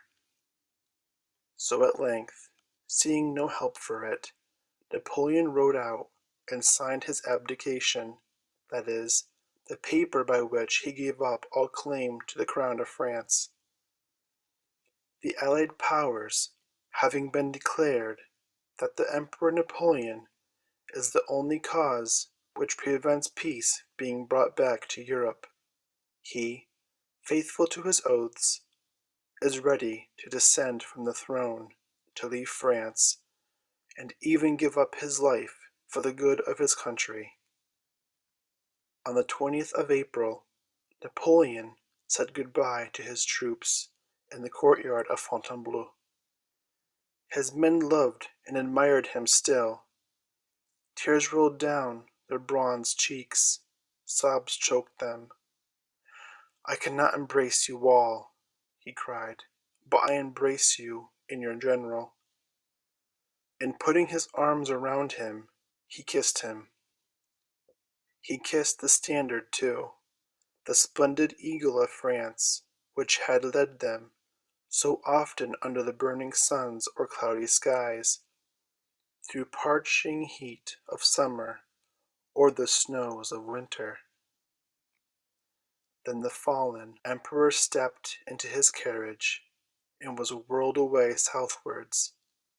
He was an emperor still, for the Allies allowed him to keep his title, but his empire was only the little island of Elba. At first, as Napoleon drove through France, the people cheered him on his way. But as he went farther and farther south, where the people had never loved him, and where they now hated him, he was greeted with curses fierce and loud. The peasants cared little for glory. They only knew that their sons and brothers and fathers had been taken from them, never to return. They knew that the vineyards were unfilled and the fields a barren waste, for the workers lay dead in many a distant land. So they cursed the man whose pride had brought such sorrow and poverty upon them. At last the anger and hatred of the people grew so great that Napoleon was forced to disguise himself as an Austrian officer to save himself from their fury. And thus he fled southwards until he reached the shore, and there set sail for Elba. Although the peasants of France had cursed Napoleon as he passed, the people of Elba welcomed him gladly. And here, for a little time, the great emperor played at empire. His empire was not more than 90 square miles in extent, but here Napoleon had his little army of a few hundred men. Here he held court with as great state and ceremony as in the Tuileries, even though his palace was little more than an ordinary country house. Napoleon's last battle. Meanwhile, the brother of Louis XVI, whom the French had beheaded, was proclaimed King of France. He was not stupid, but he was not clever enough to rule at such a time when all France, and indeed all Europe, was turned upside down and full of discontent, every one struggling for something, they hardly knew what. When the French soldiers, who had been imprisoned in German fortresses, were set free and came back to France, the discontent grew worse. For they, having spent so many years fighting, could not settle down to a life of peace. They longed for their great leader again, and he was soon weary of playing at empire in his little island. He had been there just 11 months when he made up his mind once more to try his fortune. He escaped from Elba easily enough, and landed near Caen on March 1st, 1815. It was near Grenoble that Napoleon met the soldiers sent to stop him. He had with him a little army, for he had brought his soldiers from Elba, though a few others had joined, but now he advanced against the enemy alone. "Soldiers," he cried, "if there is one among you who desires to kill his emperor, he can do so. Here I am." And he threw back his coat as if awaiting the blow. But not a weapon was raised. Instead, a shout of "Long live the Emperor!" rang out, and every man marched over to his old leader's side. At Lyons the Bourbon generals fled, and Napoleon entered the city in triumph. Nay, one of Napoleon's old generals, whom he had called the bravest of the brave, marched to stop him, vowing to bring his old master back in an iron cage, like a wild beast. But he had not gone before. He too declared for Napoleon, and joined his army. And so, as on and on Napoleon passed, the little man in the big gray coat, which the soldiers knew and loved, drew them to himself. His army grew larger and larger. Men tore the white stockade of the Bourbon from their hats, and trampled it under foot. Once more the tricolour was everywhere. In the middle of the night King Louis fled from Paris towards Belgium, and at last, on the 19th of March, Napoleon once more reached Fontainebleau. The next day he entered Paris. While the Allies were gathered at Vienna, trying to bring order into disordered Europe, they had been suddenly startled by the news that Napoleon had left Elba, and was making his way to Paris. They had not agreed very well, but now this new danger made them forget their quarrels. Quickly they gathered their soldiers, and by June armies were marching against France from all sides, from Russia, Prussia, Sardinia, Austria, from Holland and Belgium, and the German states, and, not least, from Britain came troops. But Napoleon did not wait for France to be invaded. He marched northwards.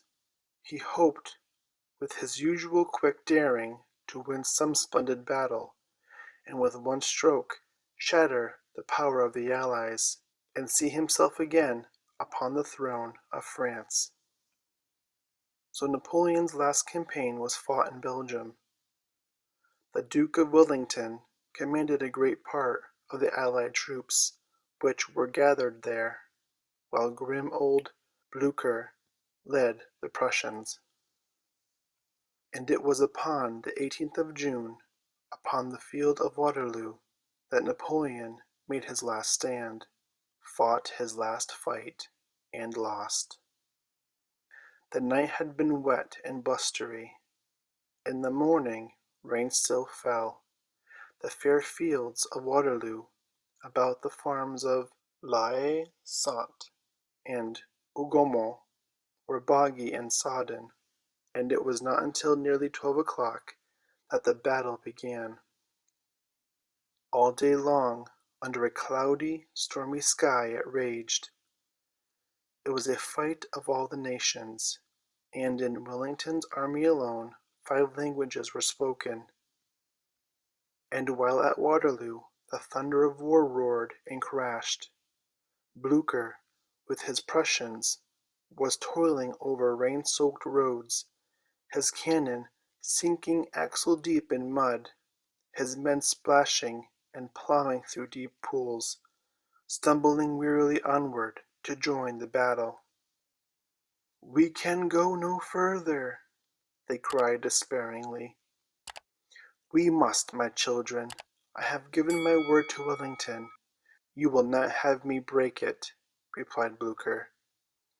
So they struggled on, but it was late in the afternoon before they reached the battlefield. The end of the long contest was now near.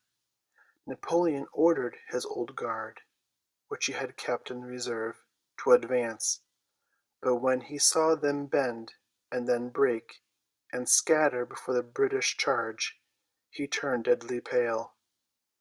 "Why, they are in confusion!" he cried, hardly able to believe it possible. "All is lost. Let us save ourselves." In utter rout and panic, the French fled from the field. The wearied British soldiers left the pursuit to the Prussians. Under the light of the moon and till the dawning of the day the chase went on. For many miles the roads were ghastly and horrible. Again and again the French tried to take refuge in the villages by the way. Again and again they were driven forth, fleeing before the terrible hurrah of the exultant Prussians, who slaughtered them without mercy. To France Napoleon fled, tears of anger and despair running down his pale cheeks. On the 10th of June he reached Paris. There next morning the news that the Emperor had returned alone, and that the great army of France was no more, spread fast. And now Napoleon learned that, as he was no longer great and successful, the people of Paris did not want him. Of the soldiers who adored him few were left. So once more he abdicated. His second reign, which had lasted only 100 days, was over. By his own people Napoleon was ordered to leave Paris, to leave France. But British men of war were watching every port, and escape was impossible. So at last he gave himself up to the commander of the Bellerophon, and was taken to England. To the Prince Regent he wrote, "I come to seat myself on the hearth of the British people.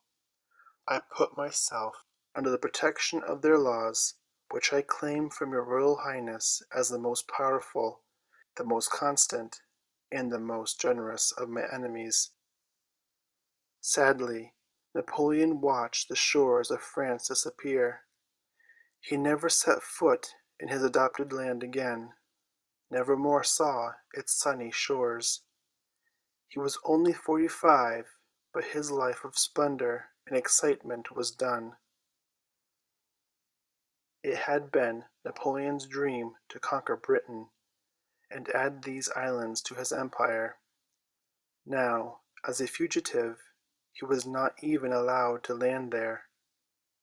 He was kept on the Bellerophon until a letter was brought to him which told him that General Bonaparte was to be sent to St. Helena, a little island in the South Atlantic. At Elba, small though his empire was, Napoleon had been still a ruler. There he could still make laws and levy taxes, was still surrounded by an army and a court. At St. Helena he was a prisoner, and a prisoner in a lonely island 20,000 leagues from Europe, 900 leagues from the nearest continent. St. Helena is very small, and not more than 21 miles all around, and from a distance it looks like a shapeless mass of black rock rising out of the sea. To Napoleon it seemed a hateful place, and little wonder. After his life of splendor and excitement, it was terrible to be shut away in this lonely island in the middle of the wide ocean. He who had played with kings and kingdoms, making and unmaking them, moving them here and there at will, like chessmen on a board, had now nothing to do. He who had been dreaded by half the world was now of no importance. It mattered not whether he lived or died.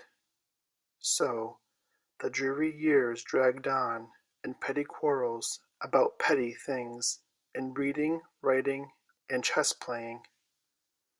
Then, after 5 years, the great conqueror lay dying.